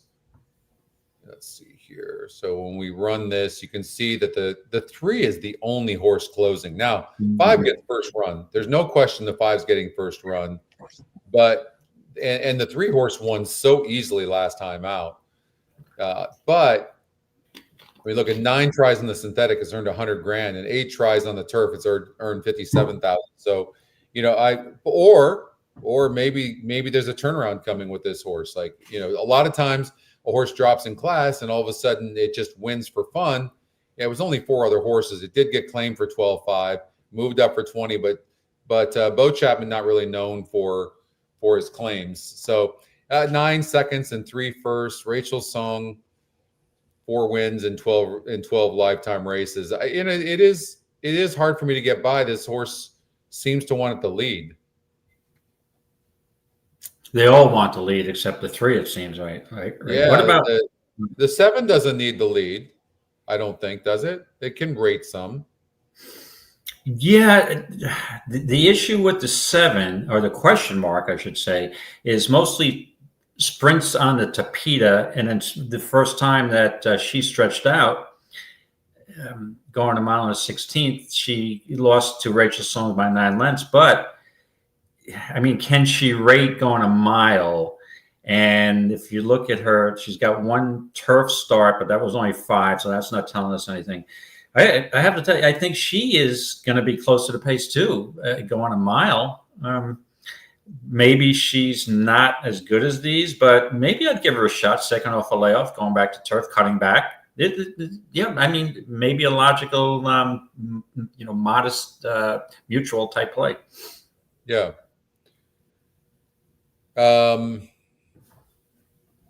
Burnaway's had 9 second place finishes in 23 races.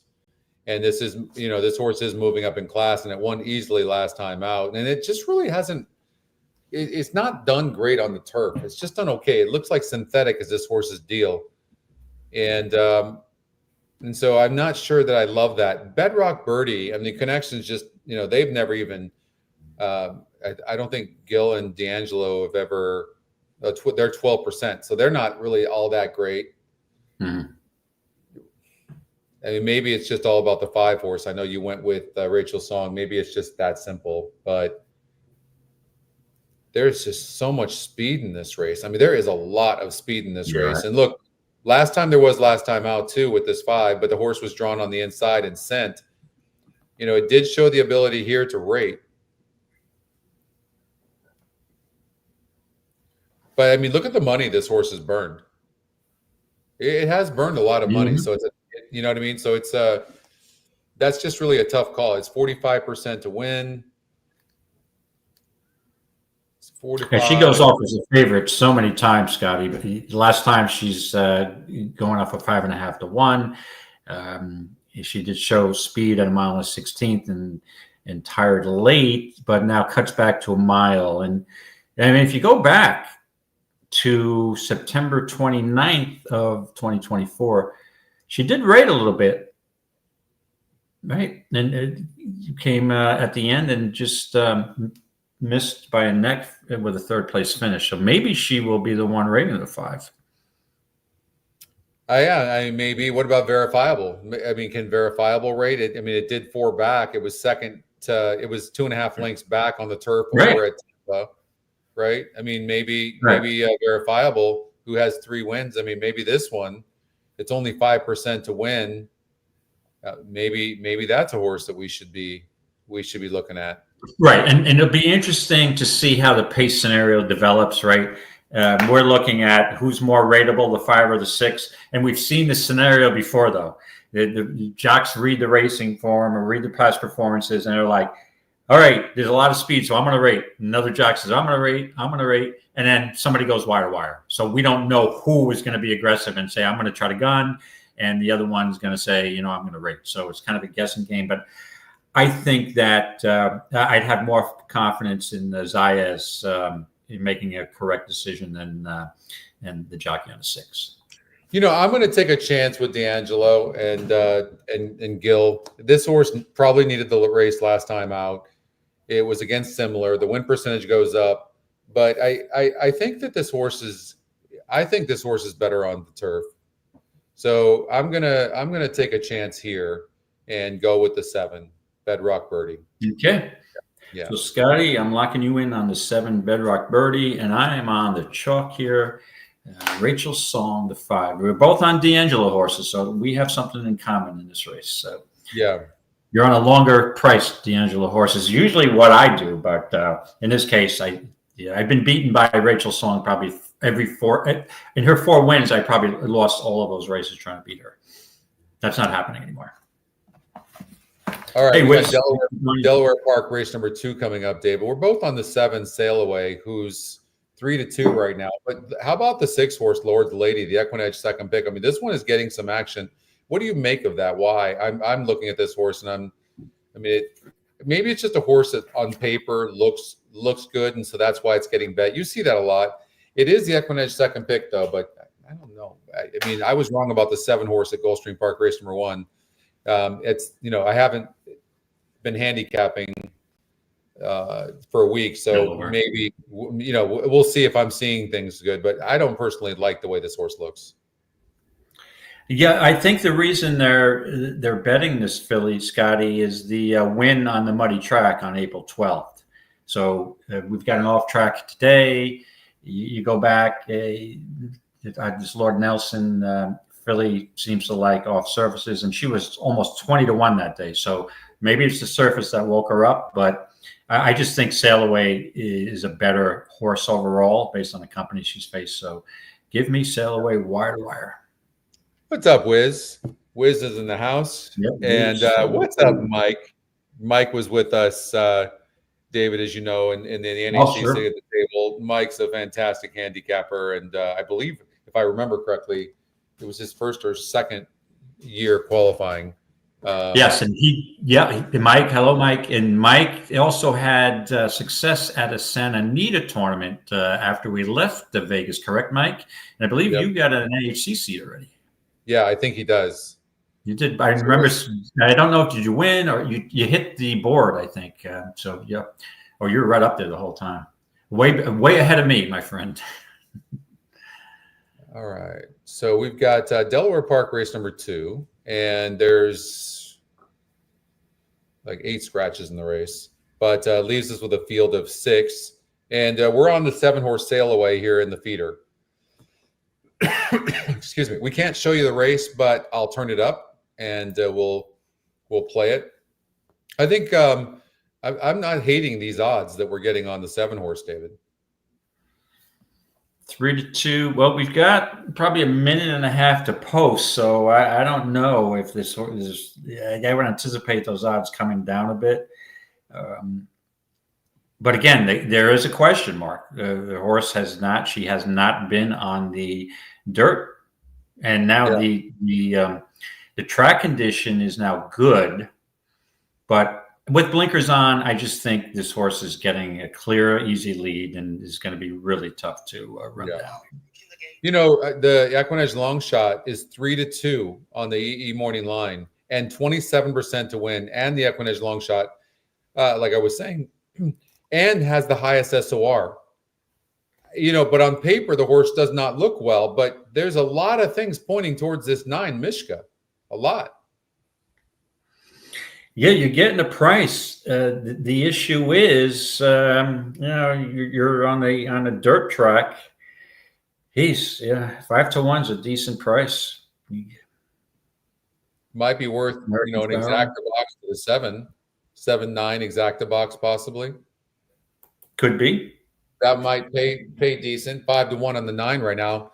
But your favorite's going to be the 7 horse, who should be your front runner, especially with those blinkers added. So good luck, everybody. Here's the second. Everybody. Second at Delaware Park.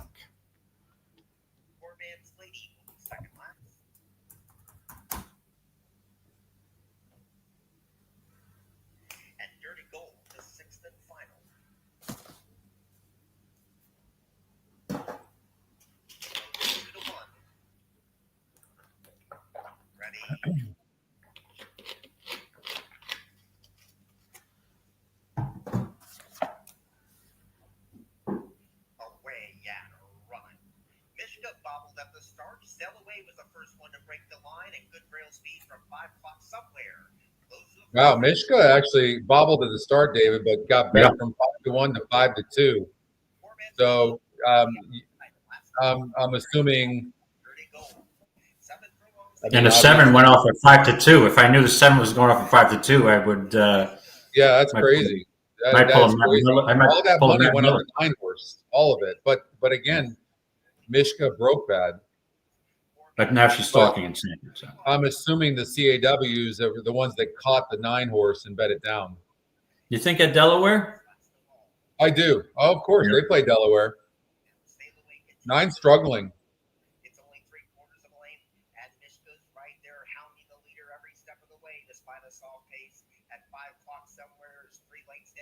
Five o'clock somewhere. I think the 7's running pretty easily right now, David. Yeah, it looks like it. It hasn't been asked. Was just asked right now. Who's coming now? Speed is amazing, but yeah, the 7 horse is home. But the 2 ran a huge race. All right, 5-2, David. I know. If I knew 5-2, I would have unloaded on this horse. That's insane. I'll take that. Nice. Yeah, we got a much better price. So, yeah. Nice. 2 horse, 5 o'clock somewhere ran huge. That's a hard one to see. Oh no, you know what? You know what it is? If you look here, the last time this horse faced a 40 group, you can see it ran a nice second place finish, and it just did that today too. So you have to look at that so you can forgive races and you can get prices that way. And this horse ended up getting off at 8-1. What the exacta pay? Let's see what the exacta for the probables of 7-2, $18 for a buck. It's a nice exacta. That's a decent exacta with the and again, and that's the frustration with a lot of horse players, especially novice horse players. And we just analyzed the race 2 minutes before post, and I said the 9 looked like the value play, right? At 5-1. That's a decent price. I would take a shot at it. I'd like the 7 more. And then you don't get 5-1. You know, people play it and they go up to the window if the horse had won. I'm like, hold on a second. I should get $12 on my $2 bet. No, I only get 7. What's going on? So that's a frustration with a lot of players who don't play horses a lot. It's just frustrating. By the way, if you are playing Churchill Downs, we're not covering that, but I always look at the first couple of races to see how hot the system is as far as the picks goes, and you can see that it had the top 3 finishers, and then so that's a good way to start. Race number 2 is coming up here shortly. All right, David, we've got race number 2 at Gulfstream Park coming up here shortly, but we're going to head off and do race number 7 at Gulfstream Park, which is part of the qualifier. So let's get out there, and then after race number 7, then we'll get out to race number 2 at Gulfstream Park, and we'll show you this race live. Okay, race number 7 at Gulfstream Park. We've got a 6,062.50 claimer going 6 furlongs on the dirt. And I handicapped this race last night. I was going in reverse from the end. And unfortunately, the 2 horses I thought were my 2 best plays were 4 and 5, and they're both scratched. So let's take another look at it and re-handicap it. Well, the first thing I notice is I know there was a couple of scratches, but Miguel's Bell, the 1 horse, this horse is 5-2 on the EE morning line. The EquinEdge long shot, 35%. And so that's a horse you have to watch out for. Top pace, top win percentage, top SOR, which is our strength of race, which is our class number. You have to remember too that the SOR is not an indicator of how a horse performed against that competition. It's just an indicator of what it faced, how tough the competition was. So you have to look at some of the other metrics and factors.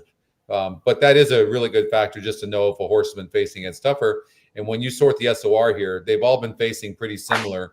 So then you would look at the past performances to see, okay, well, how did they perform against those groups? So, but even money on the 6 horse, Patty's having fun, who's not even in the top 3 EquinEdge picks. Even money at 28% to win. What's the story with this one, you think, David? Does it need the lead to win? It's great for Yeah, those. Scotty, I'm not sure because, Right? if you look at this, I don't get it. Now with the scratches, yeah, it makes a little more sense. But I guess, I mean, the pace, the one has the pace advantage, right? With a slightly higher 62 metric. But I'm going to go to the one first because what happened to that? What happened to her in the last race? She had the rail post. She was the favorite, 9-5 favorite, and she just stopped and finished 6.25 lengths behind the winner. Normally, that's not a race. That's not a horse I can play next time out of the claim racing at the same level. I mean, unless it was just such a contentious pace that in drawing the rail, she gunned and got fried. But that's a lot to lose by. I mean, I understand if a speed horse is dying on the front end, you're not good. The jock's not going to persevere, and it doesn't matter where the horse finishes; doesn't have a chance. But that concerns me. The 25 lengths out, and then Patty's having fun. Basically, about the same thing. This horse dueled for the lead on May 9th, and the same race was at the same race, right? Noble Dreamer, yeah. So it looked like a speed duel there with Patty's having fun. So, I mean, is it going to? They're both in this race again. Are they going to have another speed duel? You know, that's the question. They both stopped last time out, but it's a different race. When you run the race simulator, it shows the 6-horse Patty's having fun as being faster than the 1-horse Miguel's Bell, which doesn't bode well for Miguel's Bell because, it just I don't know that this horse can rate much. They're going to go flying, but the 6-horse who seems to really need the lead is sending. That's for sure. That doesn't bode well for the one who's one of these horses that needs to be near the lead for its best. At least that's what it looks like. This horse has been claimed in 3 of the last 4 races, but it hasn't really run. I don't know. Maybe there's a price horse we should be looking at, huh? Yeah. So I'm on the same mindset, Scotty. So I took a glance at Red Hot Spark, who will be sitting off the pace and came out of that May 9th race also. And I mean, for a race that had a contentious pace and just kind of ran evenly, right? Didn't make up ground late. So that's a concern. And maybe the 6.5 is the reason and cutting back to 6 for this horse. Yeah. Is better, but I don't see any wins at 6 furlongs either. So this horse, to me, at this level, has been at the 62.5 level for the last 4 starts. Is this horse? She's uninspiring to me, also. And then you've got. I will say this: the horses.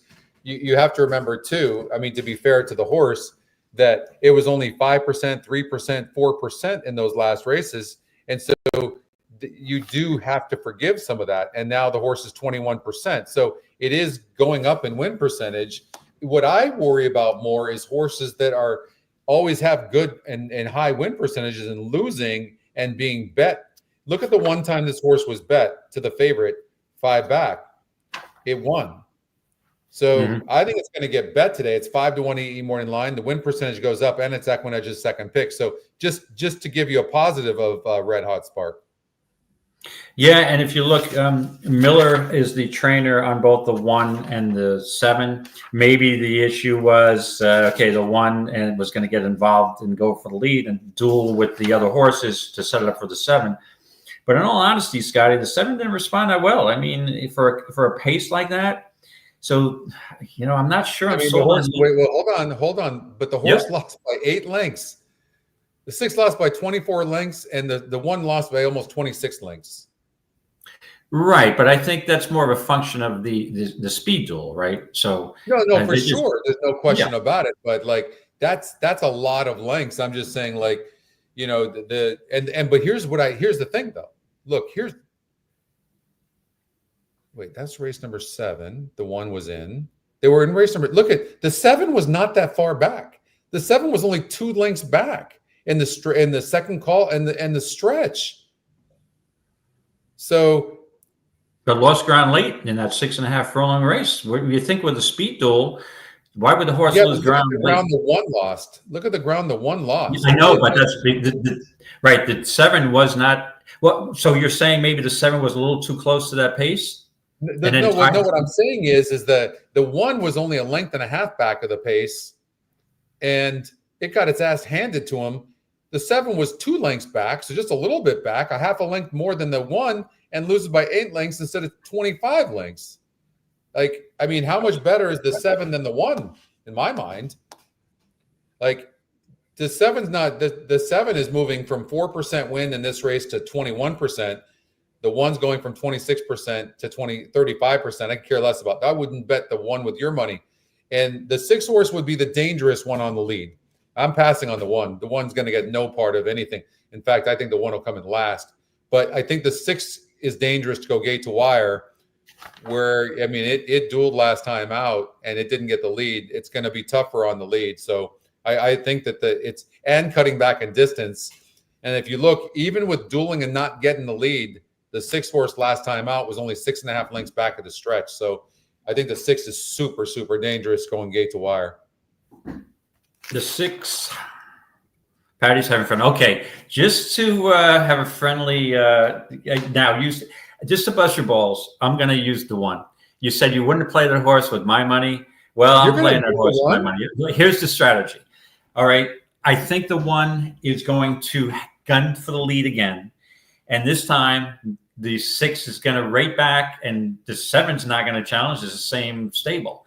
So, and also the one thing that I'm hoping for with the Bug Boy being on, you've got a weight of 110 pounds. So from the last race, she's going down 10 pounds in weight from 120 to 110. Guns from the rail today with the Bug Boy aboard, and if kisses his field goodbye around the far turn. Give me Miguel's Bell wire to wire. I could not disagree with you more. Okay, one horse for David. Just having a little fun. Why not? Okay. All right. I'm going with the 7. Yep. I'm going to go with the 7. I think the 7 is going to sit an absolute marvelous trip. I was going to go with the 7 also, but just to rub it in when we're watching this race and the 1 wires the field. Yeah, listen, I told you I'd give you $5 if your horse doesn't get last in that 1, and it got last. So correct. Okay. Well, I'm predicting the same thing for the 1 horse here. I'm predicting last. And I'm predicting no speed duel, and if the horse doesn't win, it was going to finish second or third. So how can you predict no speed duel when the 6 is faster than the 1? And just so you're aware that, I'm a New York guy, and I've been watching a lot of NYRA races. Actually, if you recall, I actually do notes for the NYRA circuit for EquinEdge. So I am very familiar with Chris Elliott, and not the comedian, it's the jock.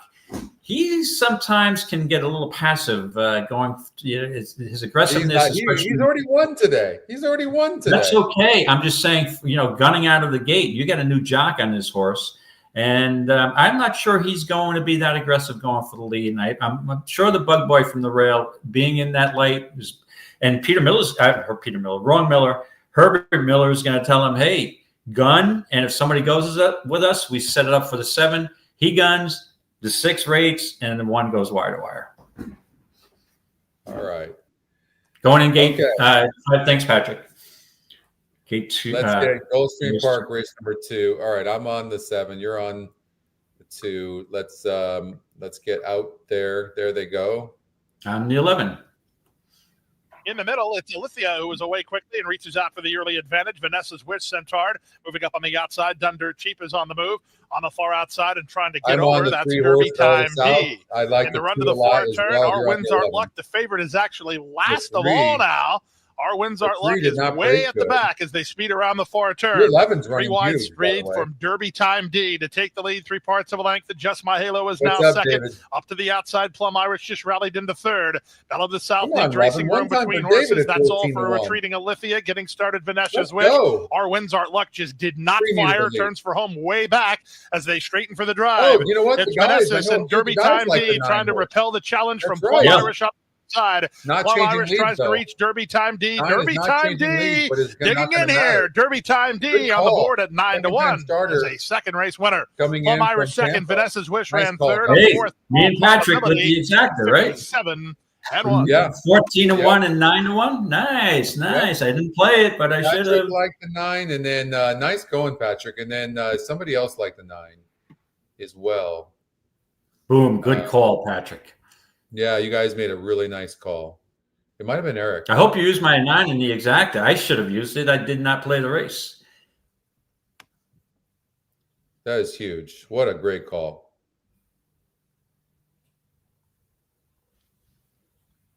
But that's a nice exact. Listen, we talked about that race. What did we say?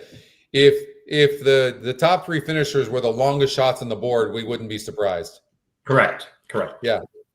Right. And so 9 to 1 over 14 to 1. Huge. So, all right. Yeah, Eddie Plisa, Scotty, you know Eddie Plisa, been around for years. Yeah. He can run, he can score, he can get these horses ready first time out, no doubt.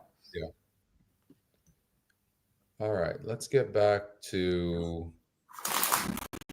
We were just talking about race number 7. I'm on the 7 horse. You're on the 1 horse.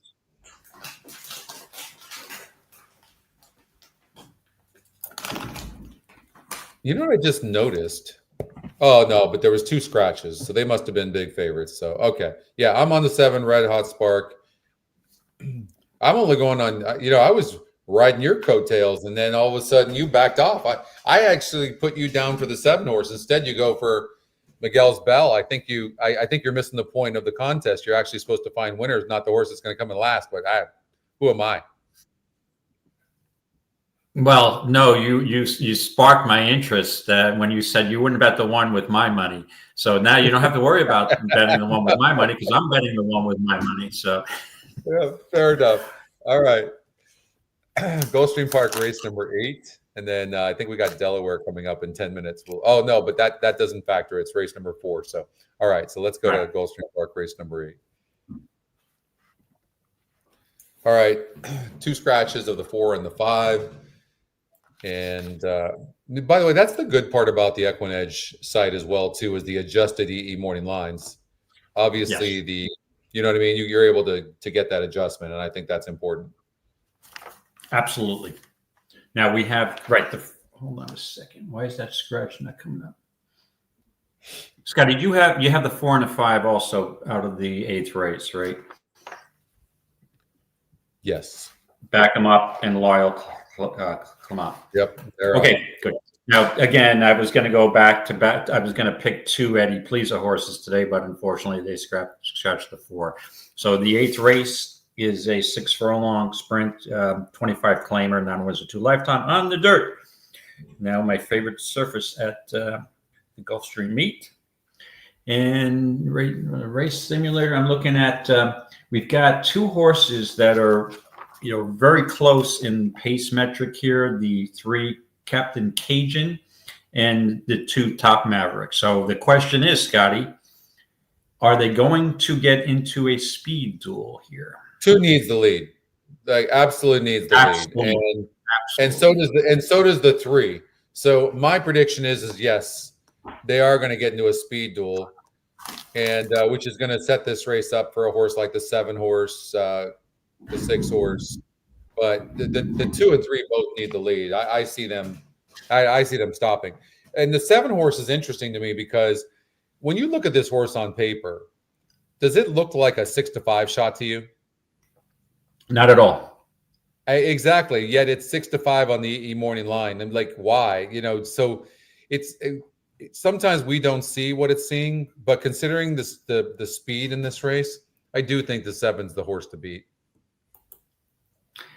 I was tempted to go with Top Maverick, but we're looking again a similar scenario as the last race at Gulfstream, where horses get into speed duels and finish, dead last. So the 2 got into a speed duel at 7 and finished 20 lengths behind the field. But maybe it's a case, Scotty, that the 2 just can't win at 7. is a 6 furlong horse. If you look at the only times this horse is, well, also 2 back against the 7 horse, Divo d'Oro, also was stalking the lead and finished way behind Divo d'Oro. Yeah, at this point, I'm not going to put too much other thought into it. I just think that the 7 just looks too good here. We can excuse the last race, which was on the Tapeta going 5.5. Even though it's horse, she's only won 1 race, but this is not ones to a lifetime. There's no world beaters in here. So I would normally go to the 7, but I want to take a look also at the 1 strength guidance. Looking at this horse may scare me a little bit. And what did you think this horse has any chance, Scotty? That it cuts back off the 7. That was a drop down. This horse, he hasn't raced against this low of a claiming price. And I just want to look at the SOR of her last race. Was a 50. Well, the 1 horse last time out, it was an easier field actually. I think who came out? Yes, so it was a 50. And the 2 come out of that same race. Mm-hmm. And but they are cutting back. They're both projected to do better cutting back. That the problem with the 2 is it needs the lead. You have to remember too, and I want to help in case you're an EE user and you didn't know this. None of the metrics are using the pace, so it's not considering pace when it's coming up with a win percentage as an example. So it doesn't know that the 2 horse needs the lead, and it doesn't know that the 3 horse needs the lead. Now, right. Future versions of what we're going to create is going to do that. And just, and we're excited about that. In fact, we're hoping to start a new win percentage algorithm in about a month from now. And it's going to include the pace and be able to see something like this. And so you have to, for me, if you believe what I believe in, and that the 2 and 3 both need the lead, then you would go like this. And now when for me, when I see the GSR going up, I see the horse going up from a 43 GSR last time out to a 64. So it's getting back to what it wants to do at 6 furlongs. It didn't like the synthetic experience on the cutback, and it was 24-1 and only 5% to win, as well as facing tougher competition. So for me, it's just an easy one. It's the 7 horse. Okay, let's have a little more fun, Scotty. I'm not going to be riding your coattails today. I know you've been hot, but I originally said I was going to go with the 7. But you know what? The 3 and the 2 definitely both need the lead. You agree, correct? Yeah. So we're on the same page there. But I think they get into the speed duel. They both need the lead.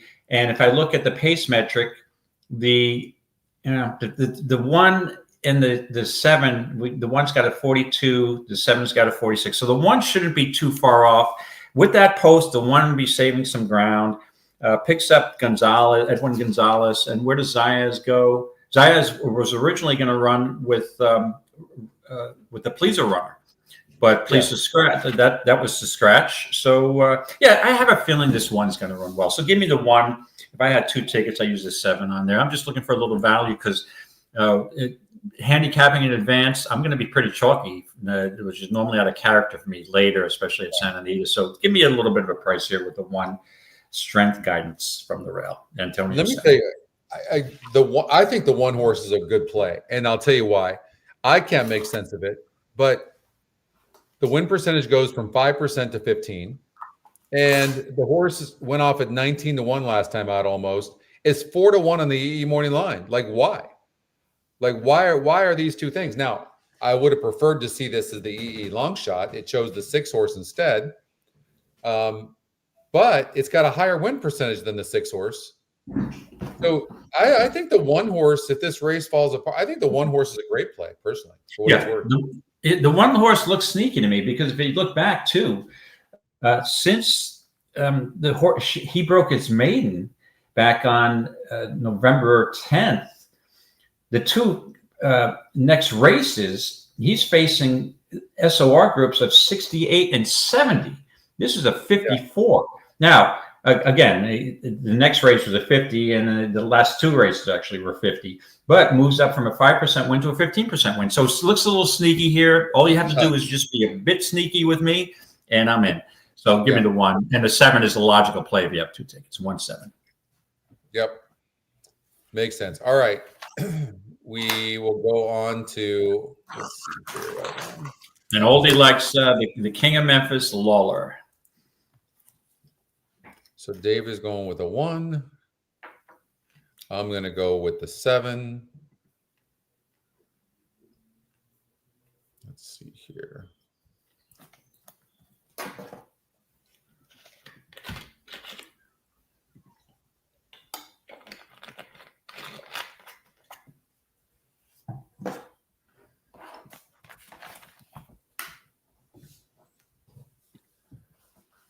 Okay, race number 9 at Gulfstream Park. Let's get out there. Race number 9 at Gulfstream Turf race.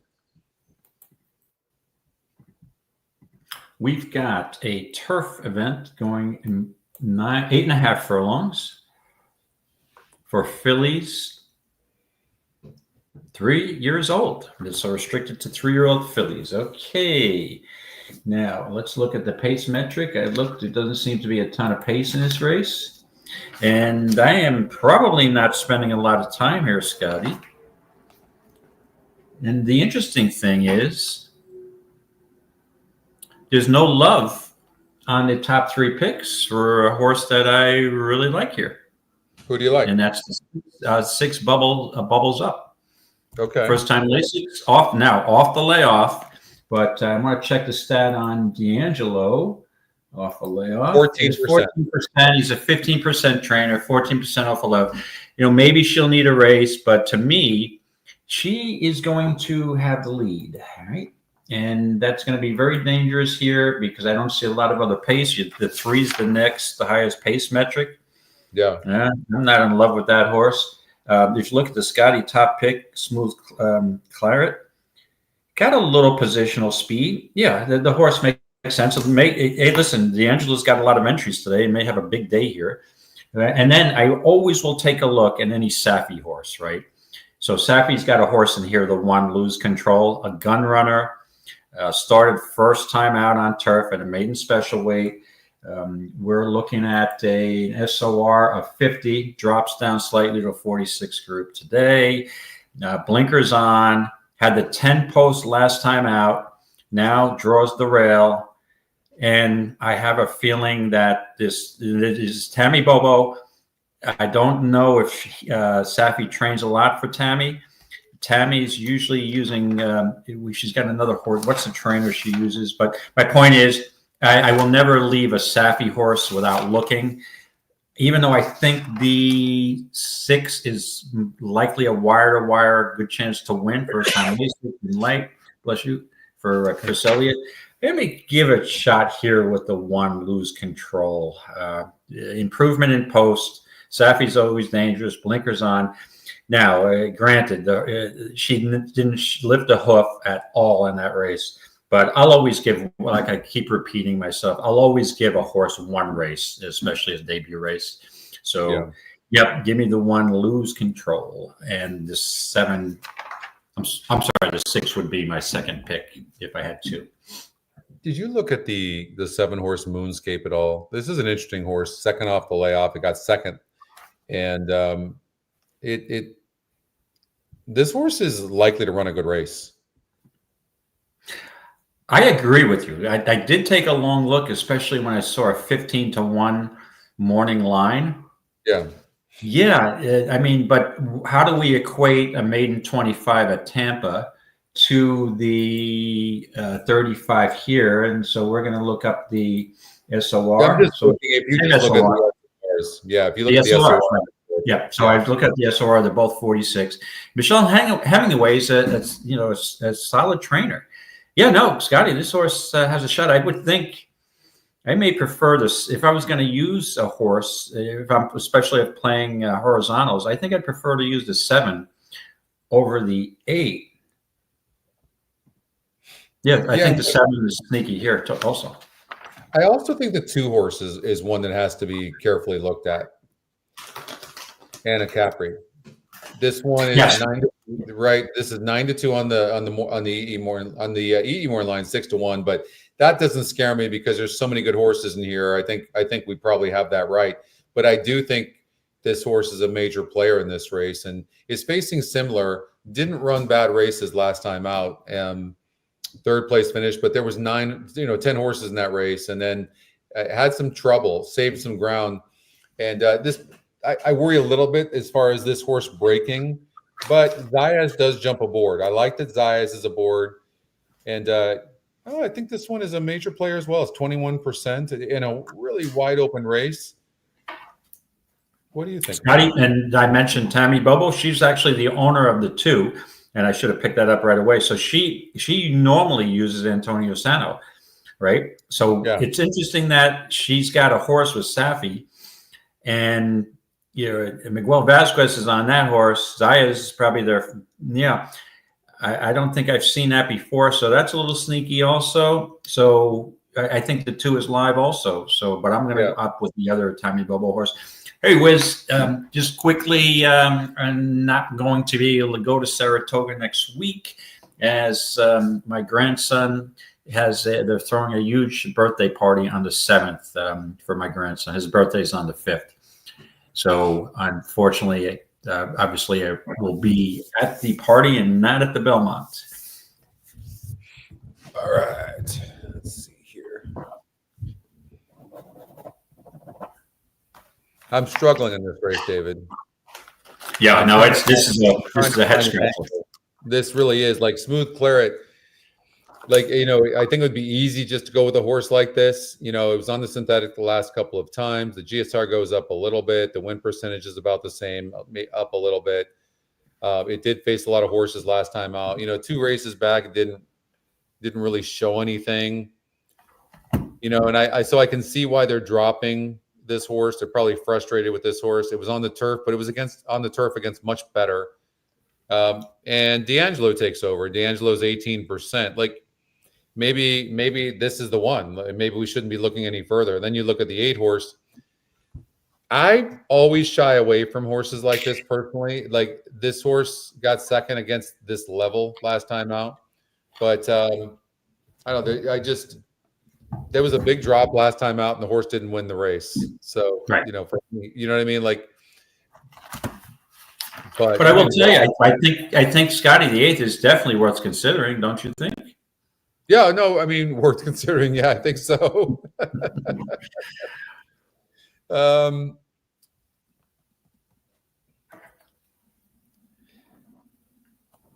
I really do like to take lightly raced horses. I really like what the 7 horse did off the layoff, going 2 turns for the first time. And the horse really showed a lot. I'm going to take a chance with the 7 horse Moonscape. That is normally a horse that I would take a chance with. 15-1 morning line. Yeah, but I'm going with a different one. Safi is so sneaky, he's so good. And I don't, so we're both going with kind of long shot plays here. But I could see you using that 7. Absolutely. Yeah, let's see here. And then I'm trying a little bit of a different strategy. It seems like the horses that I like are the 6 and the 7. So I'm doing 2 entries. And I think what I'm going to do is, and it's just a hunch, and I don't remember the last time I did anything like this, but I'm going to do, I got 2 entries. I'm going to use the 7s in the first 4 races of Gulfstream Park on one of the entries and the 6s on the other. Like, I like Bubbles Up. I like the 6 horse Bubbles Up as well. I do. And so that's how I'm going to play this. Okay. So you're on you 7 on one ticket and the 6 on the other. Yeah, that's what I'm going to do. Okay. Let's see here. All right.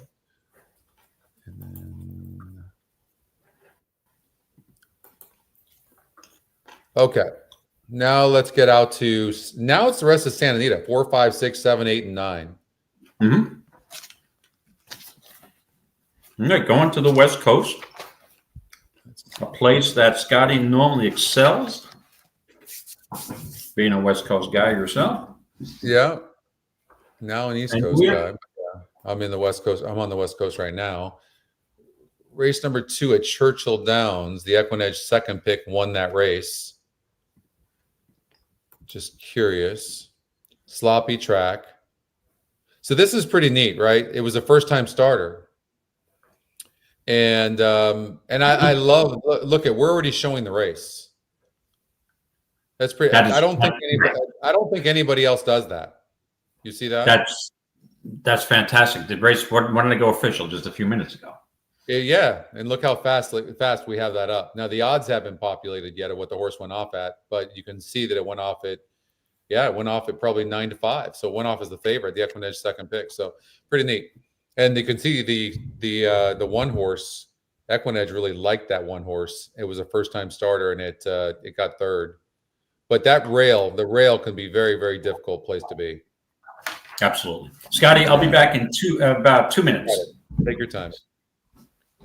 Okay, guys, we're going to go to Santa Anita race number 4.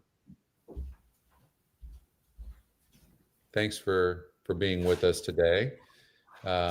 You're new. This is the road to the NHC. We like to go over and handicap races, trying to qualify for Las Vegas, which is fun. I always was a cash player. For those that knew me, and that's really where I excelled. And I tried to do the mythical, which is the win in place. Again, if you're new, and I struggled for the longest time, and I just kept working hard at it and trying, and I ended up doing doing very well doing it now, and I enjoy it, and I love the cash as well, but I really enjoy playing the win in place mythical. So what I do like about it too is like you can put in your plays and the pick and pray, and you're done. Like now you just watch it, enjoy it, and it's a way to be able to manage your money as well. So it can be a much cheaper option of playing, but still getting that excitement, especially if you end up qualifying for, a qualifier for a tournament, or winning or making it to the NHC. And then I can tell you that once you do get to Vegas during the NHC, it's just a hell of a lot of fun. So, all right. Race number 4 at Santa Anita. And I want to do something real quickly here. So it does look like Charm Dream, the 2 horse, is going to just be awfully tough. Let's look at this. It has the top pace. It's got the top of everything. It's, let's see here. So top pace, top win percentage, top GSR, lowest EE morning line, and top EquinEdge pick. And let's run the race. So it's the fastest horse in the race. It's 4-5 EE morning line. It's got a big win percentage. It's going to be very, very tough to beat this horse. At the end of the day, still, though, it's a 12-5 claimer. So, but we'll forward this up, second call. And you can see the one horse cooling off is kind of making a late run, at least on the race simulator. And first time out, this horse, it looked like the horse broke last, was blocked, so had some trouble going from 1% to 14%. So I think the connections probably knew this horse was live, but it does redraw the rail again, the inside. Well, it had the 2 posts last time out, but it does draw inside. So for Harris Farms, and Harris Farms just breeds some wonderful cowbreds. So these are cowbreds, 12-5.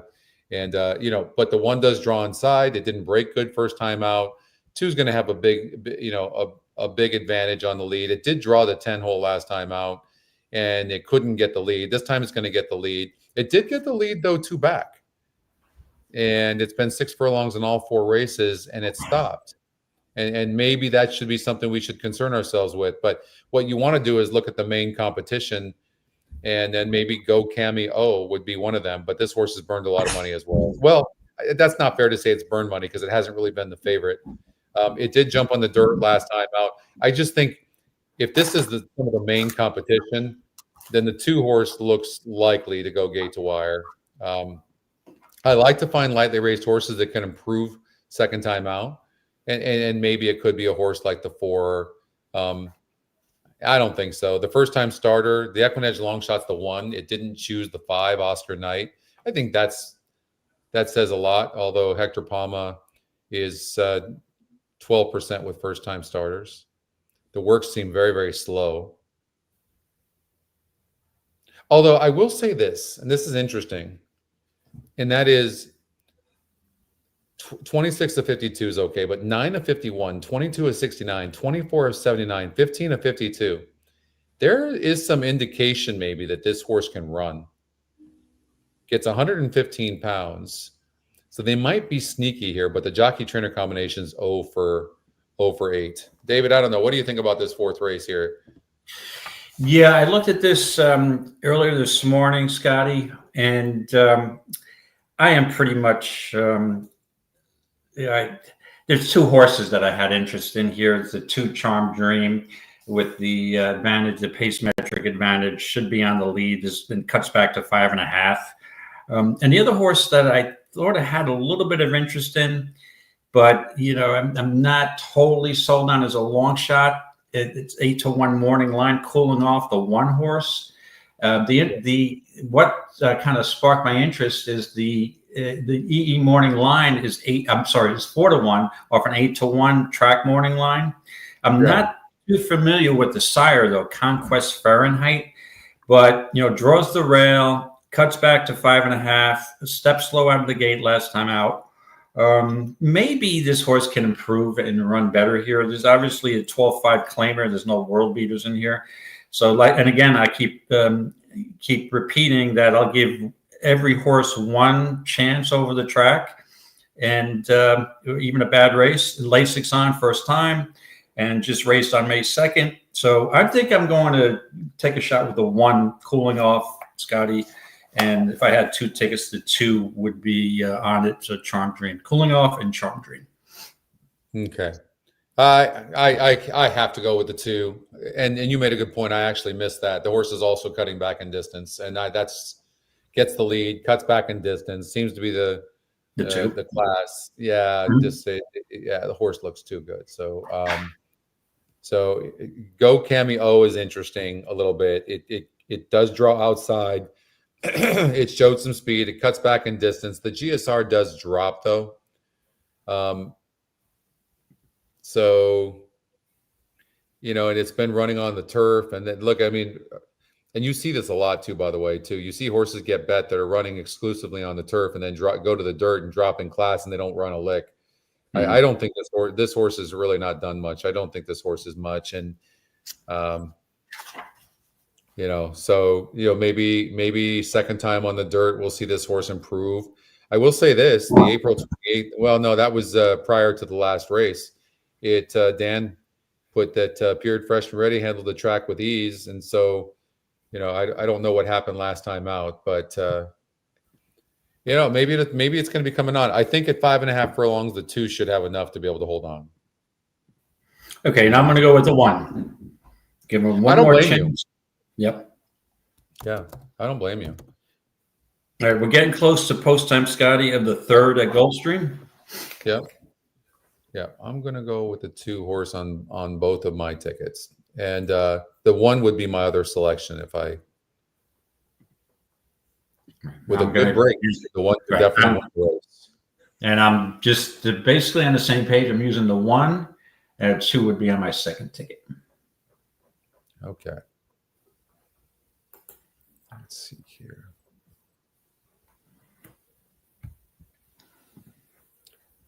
Okay, Gulfstream Park, race number 3. I'm on the 8 horse. I didn't love this race. You are on the... I'm on the 7. How about it? The 7. How about it? Who's 9-1, not getting bet at all. And let's get out to the race, and then I will be right back. Okay.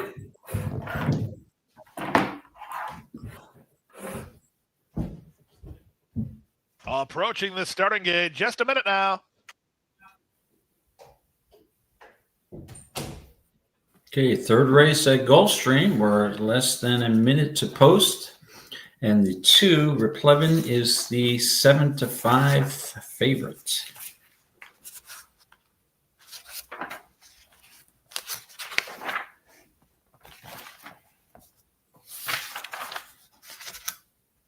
Going 5 furlongs on the Tapeta.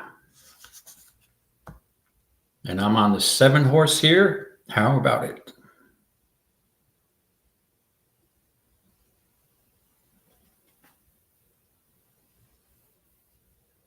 The horses are moving in line. It's now post time for the 3rd. Replevin and Sneak Preview, the two favorites. Sneak Preview in the gold square colors just went forward. Dream Dancer, and then How About It?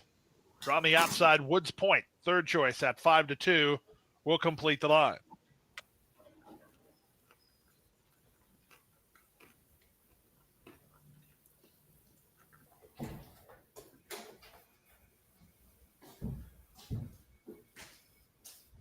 Draw on the outside, Woods Point will complete the line.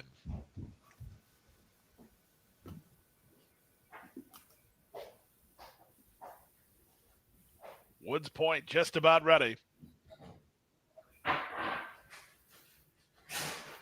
Now he's set, ready for 5 furlongs.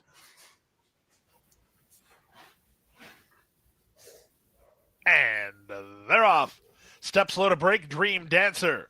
Woods Point from the far outside, ridden for speed. Replevin has speed. Sneak Preview is going to be held up between horses. He got beat to the spot. Moving up between horses is Havana Boy. Out the back early is How About It, and the run to the far turn. Outside Woods Point, inside Replevin, locked up heads apart, just clipping heels. And luckily not unseating the rider was Havana Boy, but that didn't do Sneak Preview any favors, nor did it help How About It. And a long way behind is Dream Dancer.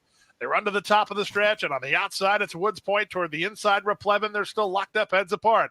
Trying to gain ground while third is Sneak Preview at the inside, Havana Boy. Outside, that's How About It. Inside, Dream Dancer. They're on their way home. These top two continue to spar, and Sneak Preview starts to gain ground. Down the center, here's Sneak Preview. Charging hard to get Replevin, who still has the lead. Replevin almost home. Sneak Preview is right alongside. Sneak Preview, Replevin digs. Sneak Preview getting up. Sneak Preview wins. Replevin was Sneak second, Preview for third, either How About It or Woods Point in 57-3. Yeah. That was a tough race. Yes, I went off a horse I originally liked to the 7, and it kind of bit me in the ass.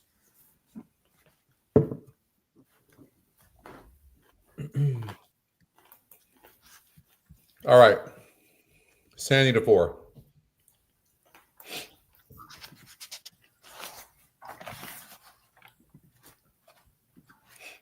Then Anita 4. Okay, so I was on the 1 on that 4th race, and you were on the 2. Yeah. All right. Here we go. Maiden special weight, 2-year-old fillies. There's 2 first-time starters in the 2 and the 3. The 3 is the EquinEdge long shot. Okay, let me just get my screen up here. It is a turf race.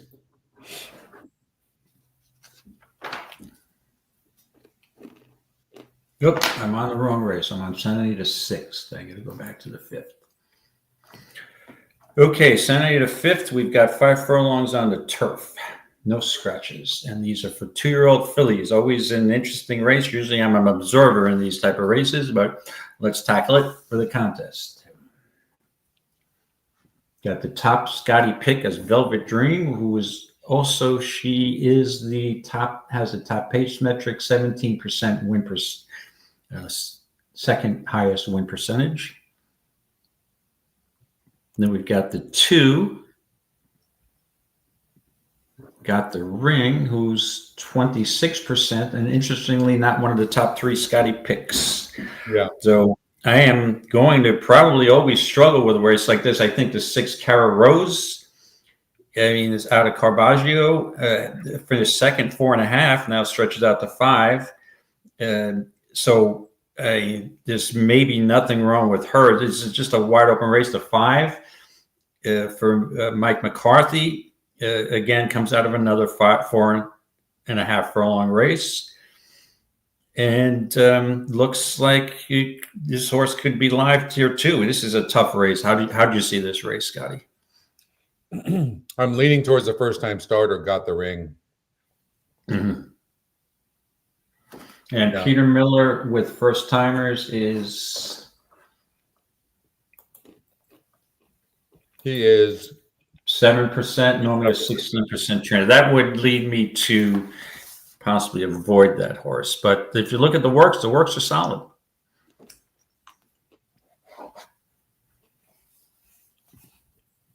They're good. 26% to win though. I think the horse is sneaky. It's a wide open race on paper, for sure. Mm-hmm. But the EquinEdge long shot, well, it only had the choice between the 1, 3, and 4. So it chooses first. So it actually chose the 3 over the 1. Right. That's interesting.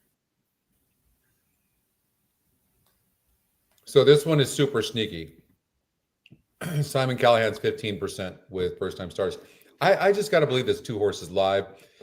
What about the 5? These horses get overbet all the time, but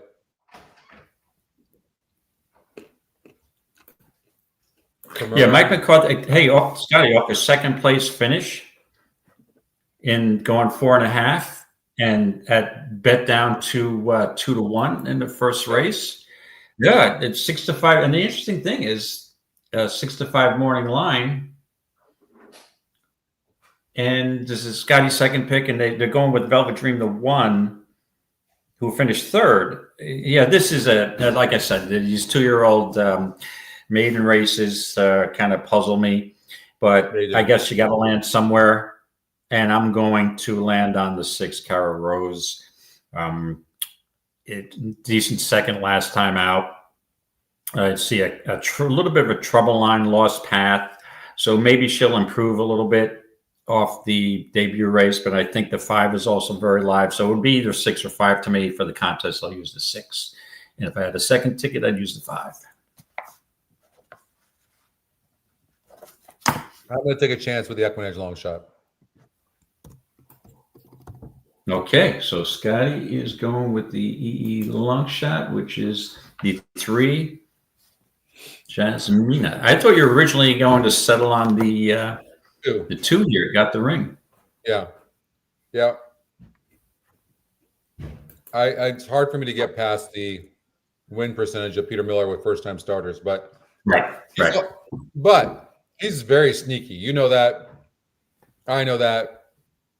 I mean, he's a very tough one to gauge, but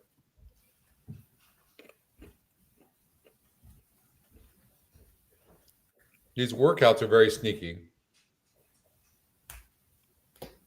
Yeah, they are right. And again, just because a trainer has a relatively modest or low win percentage with first timers doesn't mean they can't win ever with a first timer. I mean, Liam's Way normally I would is type of a sire that would produce more distance runners, so 5 may be difficult. Yeah. But I'll go with the Caravaggio, a second-time starter, Cara Rose. Let's run the race simulator one more time. So at the first call, it looks like a 5 is going to have the lead.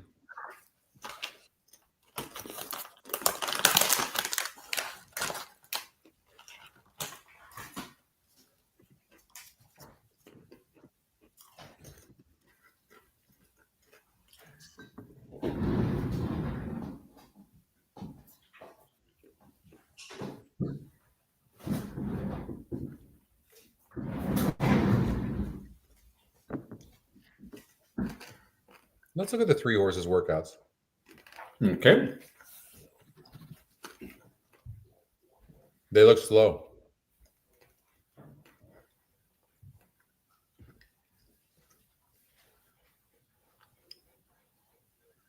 They look slow. They do a little bit. 5's going to be tough on the lead. Right, and especially off that last race, with you race over the track.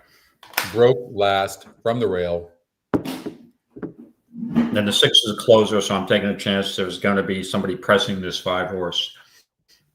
We've also got the 1 with speed.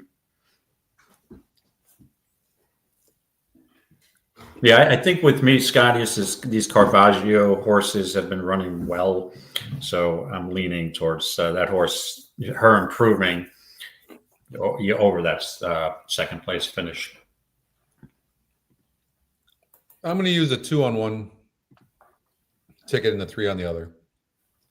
2 on one, 3 on the other. Okay. Yeah, I'm not flowing very well right now. Like, so just, for those of you following, like there's nothing I'm like feeling at all. So hopefully it comes together. But like right now feels like I'm guessing, to be honest with you. So. Right. It makes sense. That's normal. Yeah. Yeah. Well, it's a 2-year-old filly race going 5 with a couple of first timers, right? So it's normally, in all honesty, and not a race I normally play on a daily basis. Yeah. I mean, that happens to the best of handicappers. And I say that to encourage you too, because like even some of the best of us struggle. And like right now, during this show anyways, I've struggled with, the feeder. I've struggled here. A couple of horses I said I didn't like, they won. So, yeah. And I think you have to regroup and try looking at things from a different perspective. That's what I try to do very fast. I'm like, okay, what am I doing right now to handicap and what can I switch? And I do that very fast. Where it used to take me, I would go on a rut and struggle for weeks. Right. I think that's the difference in my game now. I've gotten much better at. I'm like, I'll just stop for a second and go, okay, no, I got to change this up, how I'm looking at things. It's amazing how that works. Yeah. Yep. You're going through different streaks. And sometimes my problem is sometimes I'm playing too many races, too many days. And then it gets to a point where you start looking at past performance and every horse looks the same to you and you can't. So usually I take a step back for a weekend or a couple of days off. It's like, you're working on a daily basis, 9 to 5. You need a break. You always need a break. You got the weekend as a break for the 9 to 5 job. And then you're nice to get a vacation, take a week off, and then you come back fresh, just like horse playing. Just exactly right. All right. So let's look at the pace of the race, David, because it sure looks like some of these there's going to be possibly a pace duel in here. I mean, this one seems to need a lead for its best. Same with this one, who will most likely be your favorite. The 2 draws in 5 and seems like a weaker horse, or the 3, I mean. The 2 horse seems to fit here, actually, and is 8-1 on the EE morning line. What are your thoughts in here? Yeah, first of all, we wanted to point out 2 scratches. The 4 is out, Distant Fleet, and the 9. I'm looking at those scratches for the first time. So we've got a 6 furlong dirt event here. And this is a 16,000 non-win is a 2 lifetime. And again, another race that I was kind of uninspired by. General Jackson is the 60. They got a 63 pace metric and comes out of a 32 claimer last start and drops into a 16. So that's a 50 SOR, dropping down to a 44 for Doug O'Neill. And basically, this horse this doesn't seem to be a ton of other speed in the race, right? Besides the 8. Let me see here. Let me look at my pace metrics again. The 3 is very fast as well. The 3, James Braddock, right. So James Braddock and then Pratchett. So James Braddock just broke his maiden, barely held on with a lead at 12.5. So if I'm looking at the SOR of that race, Scotty, that was a 40, now moving up to a 44. And then I look at Pratchett for Mike Pipey. Yeah, I'm going to go with Doug O'Neill here, General Jackson, possibly wire-to-wire fashion. And I think General Jackson can rate a little bit, second start after breaking his maiden and drops a little bit in SOR. So give me the 2 General Jackson. You know who James J. Braddock is?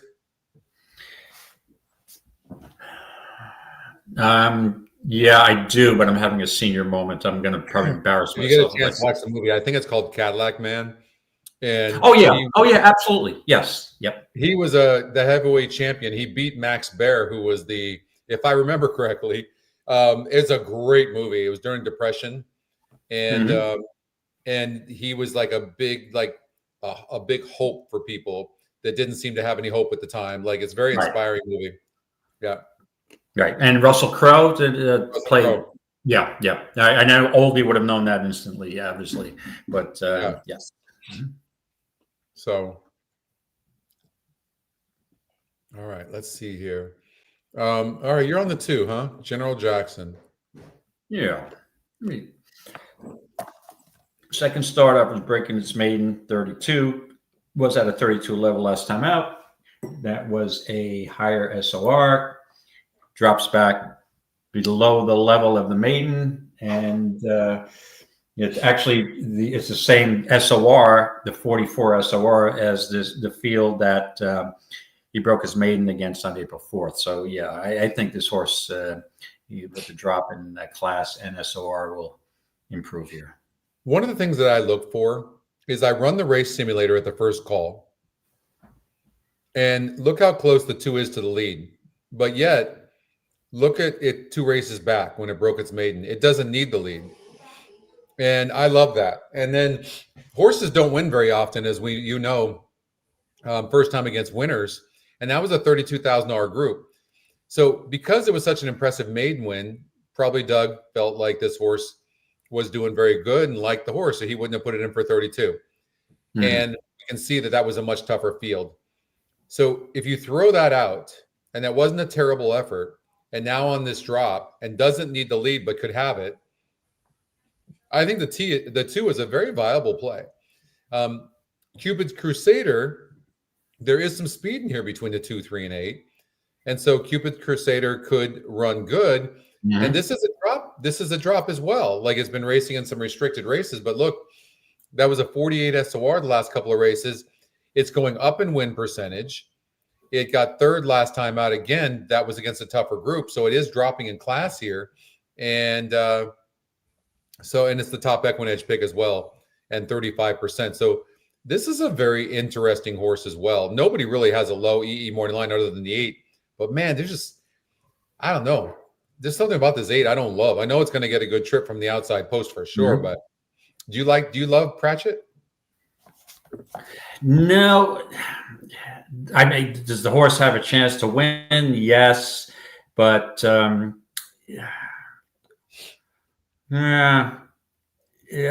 love the workout on May 14th, but I think my mindset here, this horse is 2-1 morning. I'm looking for a little more value, which I think I'll get with General Jackson. Okay.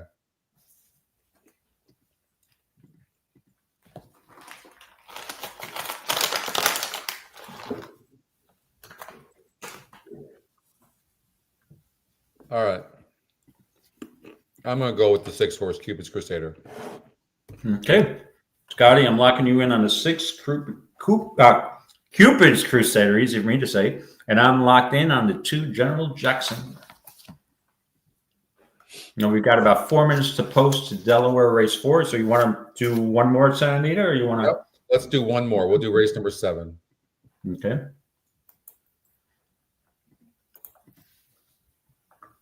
Race number 7 at the Great Race Place. We've got a 6.5 furlong dirt race, 20,000. None was a 3 lifetime for 3 and up. And this grab bag. Yeah, this is just an inscrutable head scratcher, whatever you want to call it. And I checked off 4 horses here, so I'm gonna let you start here, Scotty. Maybe I'll just ride your bandwagon. I'm like, oh, give me whoever Scotty picks. You don't want to ride my bandwagon, that's for sure. Yeah. Hey, you're number 1 on the NHC leaderboard right now. It's not a bad thing, even though you say you're not seeing it. Maybe you're just trying to. Maybe you're trying to use a reverse strategy, like telling us you're not seeing it well to distract me off other your horses. But no, you're doing fine. No, I'll share whatever I know. Yes, you do. Yes. Well, let's look at one at a time. Well, I'll tell you. Well, I'll show you how I will use the EquinEdge handy view past performances. So what I'll do is I'll go to the treble line like this, especially in tougher races, and I'm looking at the SOR, the win percentage, the GSR, and I'm comparing to today's SOR, win percentage, and GSR, and then looking. We can clearly see the one horse had a bad trip last time out. The time before that, it faced a 64 group. The time before that was not a bad race, but it was 60% to win, and it got third. So it's one of these one. It draws the rail again. It's not really a great breaker. So although I think this horse is competitive and can win this race, and maybe at 6.5 furlongs it can get there. The GSR does go up. Maybe it's wanted longer. Longer. Mm-hmm. It goes from 55 up 9 points to 64. So I think the one horse is probably a player in here as well. So, and then I look at the 2 horse and I see it's moving up in class, and it barely got up here against the 52 group. So although in the race simulator it's not that far back, it probably wouldn't be a horse I would love. I am definitely about class and pace and trip. And when I look at this horse, here's another one, 8-1 on the E morning line. And though it looks good on paper and this horse will take some action, it's definitely moving way up in class. And it barely won last time out against 4 horses. So the EquinEdge top pick is not a horse I would play. Here's a horse that against a 50 group got second, and it was all out, ran perfectly. And then it moved up even more in class, like today's level. Unless for whatever reason, and the connections are fantastic, that this horse is going to all of a sudden run against a tougher group. And maybe this is just such a bad group that maybe it does. It is definitely somewhat interesting. But to this point, it got a second place finish against a bunch, much easier. The 5 horse seems to look at the horse had the rail last time out, broke 10th here. This 5 keeps running really good. The EquinEdge long shot. I can tell you, I'm going to go with that horse already. And this horse had a perfect trip and got second, but it has to run a perfect trip. The 7 horse, this one seems to need the lead. And there's a lot of speed in here. And so I think that, although it could get the lead, there seems to be a lot of speed. So I would try to beat a horse like that. There's no value there. Here's a horse that has some past class, but it's more of a horse that seems to need the lead, although it did good in this race, but I don't think it can rate all that well. And then the 9 horse, here's a horse that could be a price for sure, because it's been facing better horses and not running terrible. It's the EquinEdge second pick as well. So I actually like the EquinEdge long shot and the EquinEdge second pick. I'm going to play those 2 horses. I'm going to play one of each. 5-9. 5-9 for Scotty. Scotty, I just wanted to point out, and this horse that I'm decided to land on here. I know you like the 5 Navy Man, but the interesting thing is the 4 horse Magic Account, who's off a little bit of a freshening, has a 15% a win percentage of 15%, which is tied for the top win percentage here, and is an EE morning line of 6-1, where your horse Navy Man is a 7-1 morning line. Got the blue ribbon in a race that's very difficult. This horse is 5 for 7, hitting the board at Santa Anita. So give me Magic Account with Antonio Frezu for the contest, and I'd say I used the 5. So I'd use the 4 if I had 2 tickets on one and the 5 on the other. And I believe they're loading into the gate at Delaware. Yep. Delaware 4. We're both on the 10. 4-5, yes. 4-5. So equal to the EE morning line. Look at the adjusted morning lines. Pretty neat.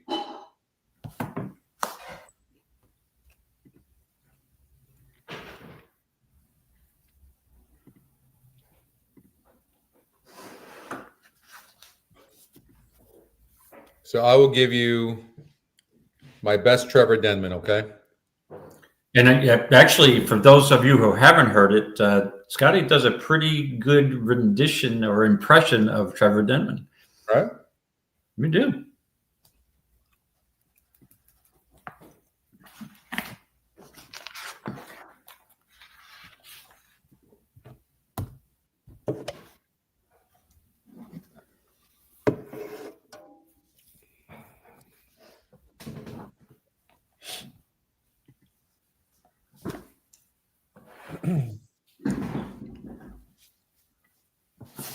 Oh, and by the way, what we have? Tell me, are they going off yet? Because I'm behind. I don't know why, but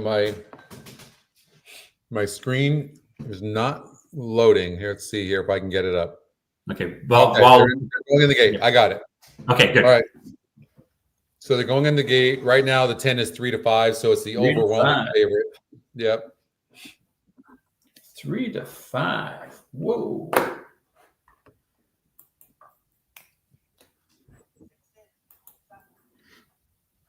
All right, I will turn it up.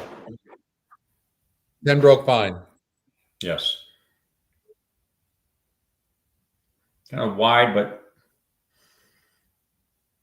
way I thought wide. for him to come in, and he did.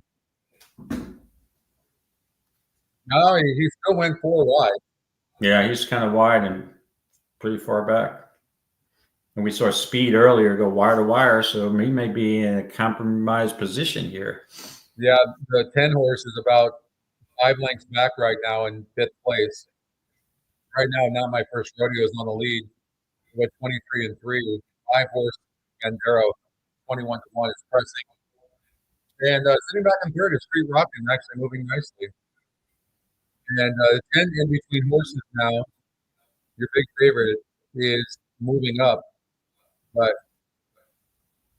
he seems to be being asked, though. And the jockey on the 2 horse, Not My First Rodeo, on the lead is looking back, looking for the favorite, who now is trying to make a move early. That's an early move. We'll see. There goes the 10 horse direction at 1-5. And it does look like a 2 horse race between the 10 and the 2 horse, Not My First Rodeo. So we'll see. Right now, the 10 direction gets about a half a length lead around the turn. And they're dueling, but They're doing. Two's coming back. to make an early move. They're neck and neck down the stretch. The 2's not changing leads. Right now, the 10 seems to have the advantage on the outside. But 2's coming back. This is very, very close. The 10's going to hold off the 2. Your favorite 10-2. What do we pick? A 1 to 5 shot? Well, The first time I think I can. Well, not I think. I can guarantee you this is the first time that Scotty and I have ever been on a 1 to 5 shot together. that's probably true, but It's definitely true. I mean, I don't think I've ever played a 1 to 5 shot in a contest in my life. well, I mean, it went off at 1-5. It wasn't, it was 10-1 on the odds makers morning line, but there was a 4-5 on the EE morning line, but that was adjusted. Yeah, because of the turf, it would have been 10-1 on the turf, correct? Right? Yeah. Yep. But I mean, they planned for that. I'm sure. Yes. I believe he was also eligible. Yes, he was one of the. Let me see. I never like to make a statement without confirming. And the 4th race, the 10 was Sir Exton entered for MTO. Yes. How are you standing right now in the feeder? Before this race at Delaware, I was in 28th place, and the top 37 win the entry to the feeder. And I'll maintain my position, if not creep up a little bit. We're using a 1 to 5. So yeah, I'm in pretty good shape at this point. Okay. As long as, and I've got, I think, a chalk at Gulfstream coming up. But as long as the board doesn't blow up, I might be okay. Yeah. Where are you? I didn't play the feeder. I have. Oh, you did. That's right. You don't. Okay. Qualifier. I very rarely play the feeders. I should play the feeders, to be honest with you. I don't know why I don't. And I think I like to get my picks in early on the qualifiers. That's why I usually do that. Right. But and normally I'll just play 1 entry, but I did do 2 today because and I wasn't going to, but I don't feel like my handicapping is coming as natural as I would like it today. Right. So we'll see. It doesn't necessarily mean I won't do good, but we'll see. Right. And if you look, normally I don't play for the $75 qualifiers. I normally don't play the feeder until I started doing the show. Then I'm figuring, well, I'm doing all this handicapping work. Why don't I try to save $50-something, right? And Absolutely. so I played it today. Some days, if I'm not really feeling the feeders, I'll just opt for the $75 qualifier. And to be honest with you, some days we do the show, I don't even play the qualifier because I have very little confidence in my picks. So if I hate the card, I'll, handicap the best we can, try to get some winners. And I think that burned my ass one time that I didn't play the $75. Actually, I think I got shut out. I'm like, the hell with it. I was distracted. And I think I would have finished sixth or something between fifth and 10th. And I like, okay, well, it is what it is.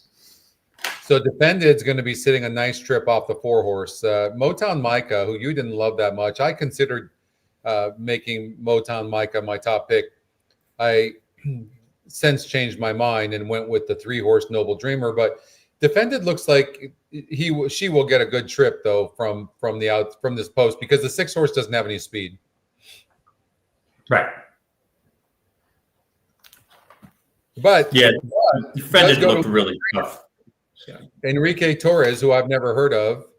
So Enrique takes over for Gonzalez and retains Morales. Currently 4-5 from a 6-5 EE morning line. Noble Dreamer, the horse I liked, we made this point that this horse has been on synthetic, but it's earned way more money.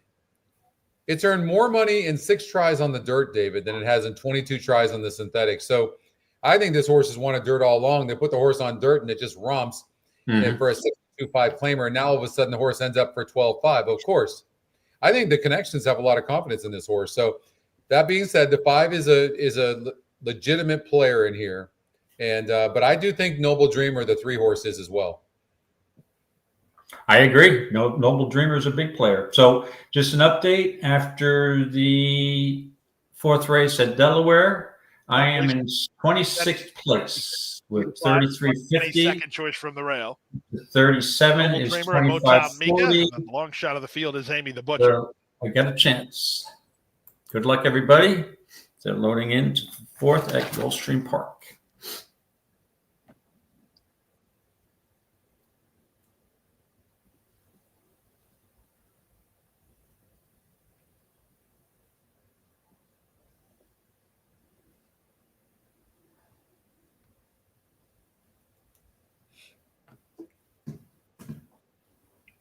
Amy the Butcher draws the outside and will complete the line.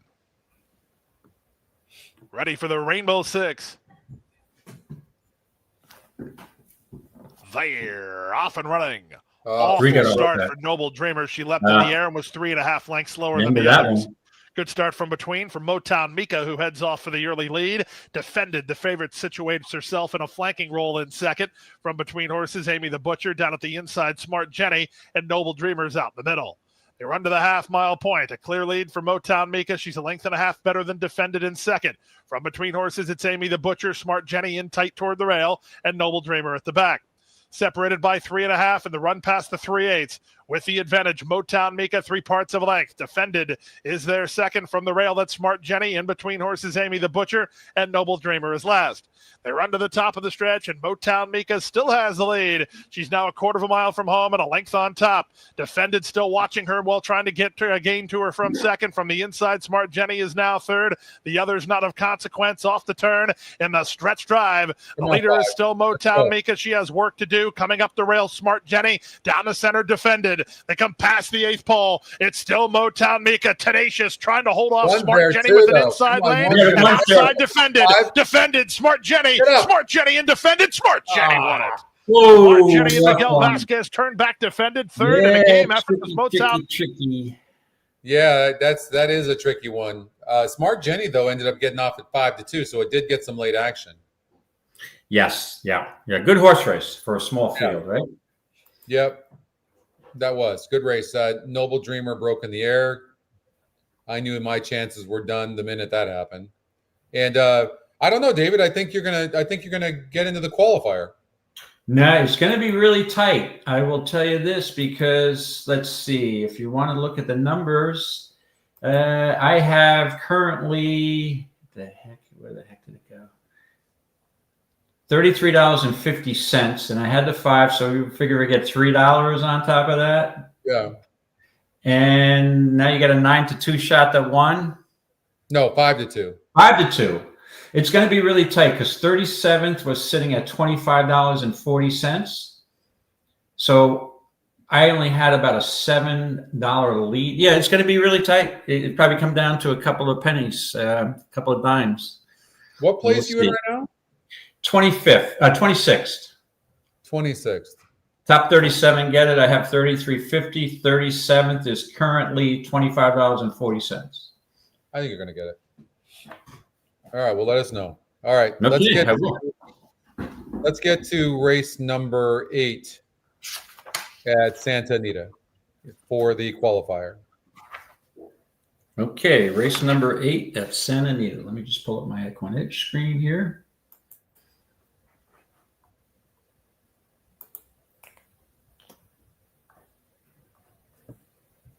Okay, we've got race number 8, an optional claimer for $50K. Fillies and mares, 3 and up, going 6 furlongs. And a race that I haven't looked at. I looked at this race real briefly, and again, another difficult race to handicap. So I'm looking at the 4 here. First, let me look at the pace metric again. And Margarita Girl has a 69 pace metric. So should have the lead here. Sugar High's not slow. And the top EE pick is Wish They All Could Be. And the horse will be close to, it's a pretty contentious pace. We got between 1, 2, 3, 4, 5, about 5 horses between a 57 and a 69 pace metric. The 4 is going to get a lot of pace on the outside from the 5. I don't think the 5 can win because the class of the 4 horse seems much greater than the class of the 5, right? To me, but now Scotty, the 5 is going from I guess Tapeta, right? Tapeta, Gulfstream to the turf, and now turf to dirt, and has a really solid workout on May 18th. Bullet workout 5:59 and change. Dialed in, the sire is a dirt horse, so correct. And so maybe I'm actually wrong. Maybe the 5 horse is somebody that should be looked at. Jockey trainer combination of the 5 is 17%. We've had some tough races today, David. Yes, they've been a little on the tough side. You're supposed to be taking, in races like this that are so tough, we're supposed to be looking at long shots almost every race, honestly. Yeah. In a race like this, I tell you, I was leaning toward the 6 Margarita Girl originally, but there is a lot of pace, and this horse is going to be close to the pace. But look at her first 2 races last year. I mean, she's off of a layoff from Mark Latt. She was prohibitive favorite in both. I mean, there's a 12-horse field in last race, and she was 3-5 in her. She was 4-5 in her debut race, but she failed to get it done both times as prohibitive favorites. Can she rate though? I mean, I don't know if she's capable of rating.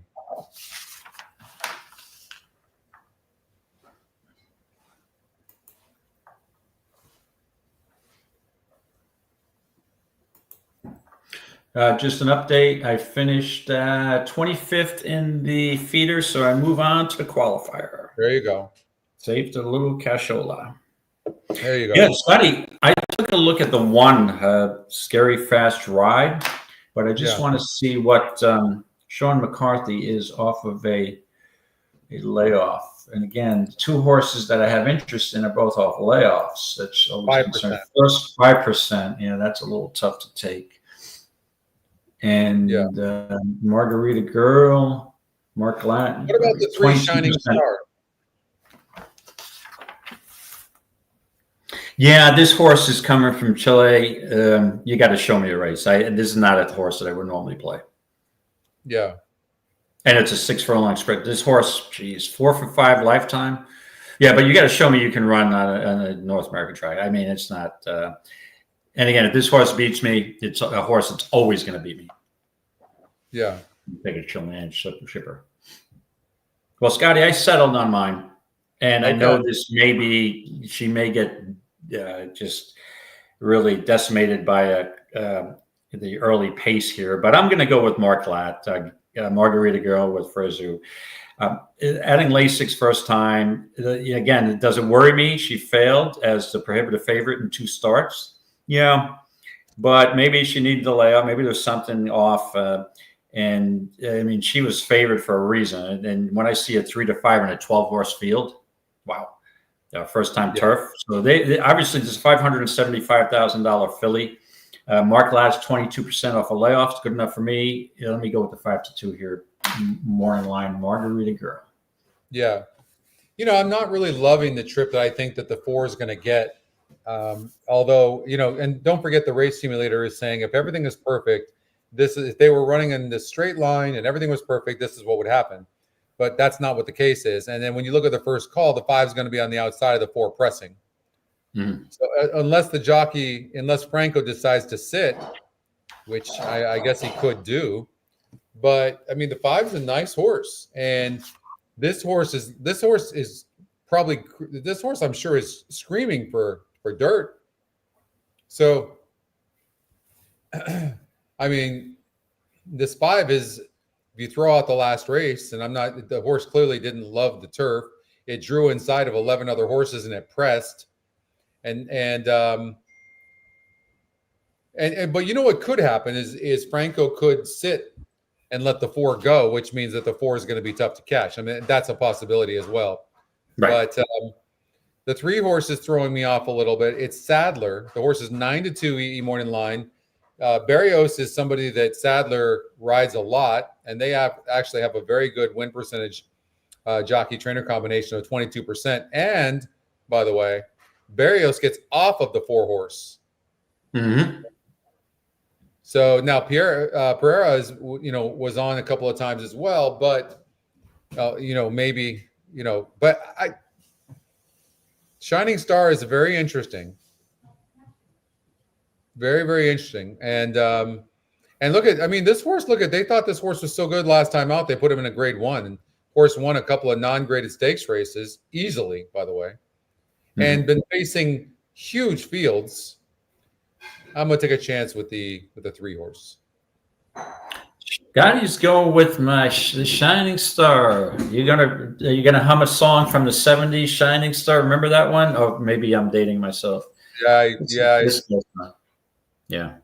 All right. So Shining Star for Scotty. Anybody know Shining Star who sings that song? You're a shining star. That's who you are. That's a classic 70s, like the disco era or 80s. If anybody knows. I think I vaguely remember it, but it's just really hard the way you sing it. I don't. Yeah.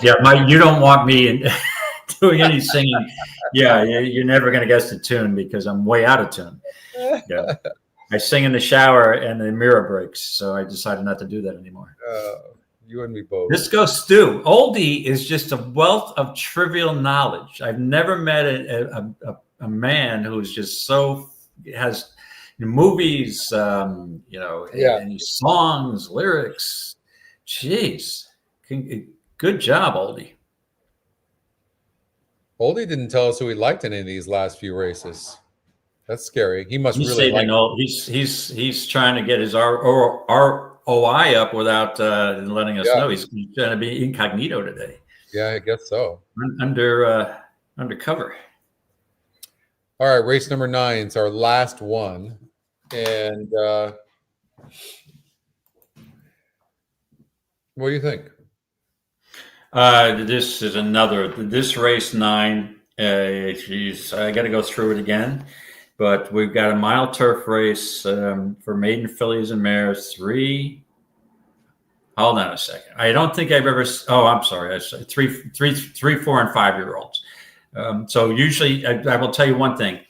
whether the way the condition book is written, it's for 3, 4, and 5-year-olds. I don't want any 5-year-olds in the race, because obviously they've been around, they couldn't make their maiden in 3 or 4, or they had problems getting in a race. We don't have any worries. There's no 5-year-olds in a race. So let's scratch that out. I just wasted 30 seconds on that. So let's just look at the one. How do you pronounce that? Is that Sex Z? Sexy. Sex Z. Yes, not sexy, Sex Z.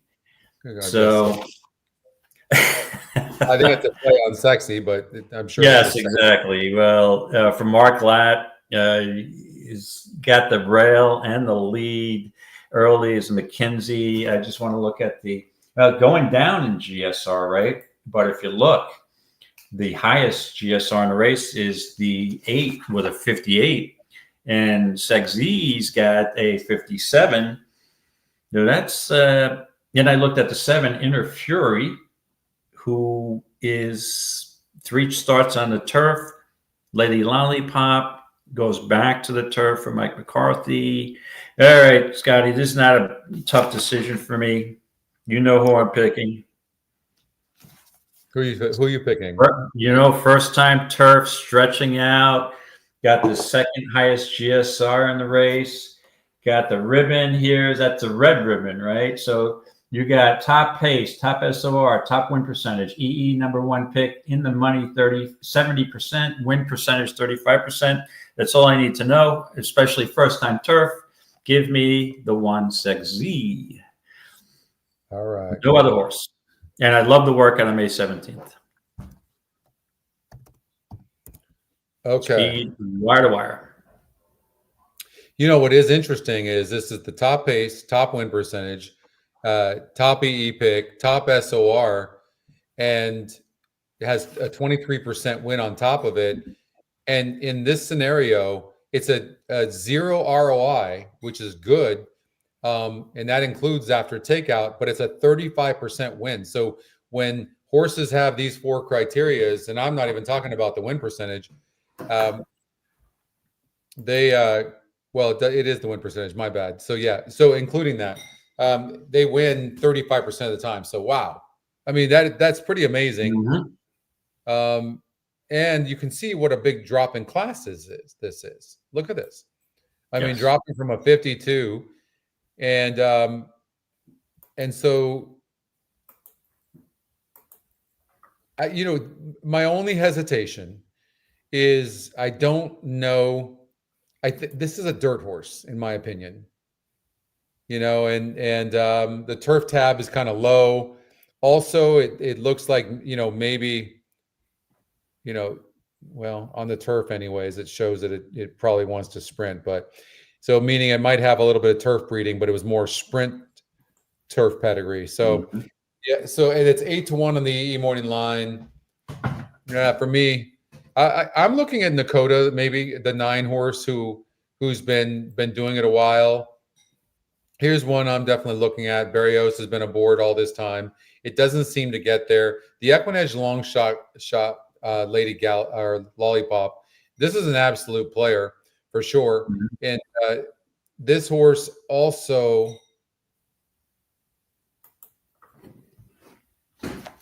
off of a layoff, but since September of last year. But this horse runs like a 2-turn horse. Like it and you can see that too. Look at 10 plus furlongs is what this horse wants. So likely this horse is going to run a good race. Kyle Frey is aboard, and the workouts look very, very good as well. That was a nice drill on May 24th. The other one I think that can't be ignored, and maybe on paper is the horse to beat, is the 7 horse Inner Fury, the Irish bred. Fresu is jumping aboard for the first time for Diamato, and the horse didn't run a bad race last time out. This is the 3rd race off a layoff, which is often a horse's best. And what I like about it is, well, it was a big drop in class. I was going to say I really like the improvement second off the layoff, but the improvement had everything to do with the SOR dropping 10 points. That being said, I like that because the horse ran good once it was dropping in class. And so it's likely to run a good race. And so this is a very, very, again, it seems like every race has been difficult. So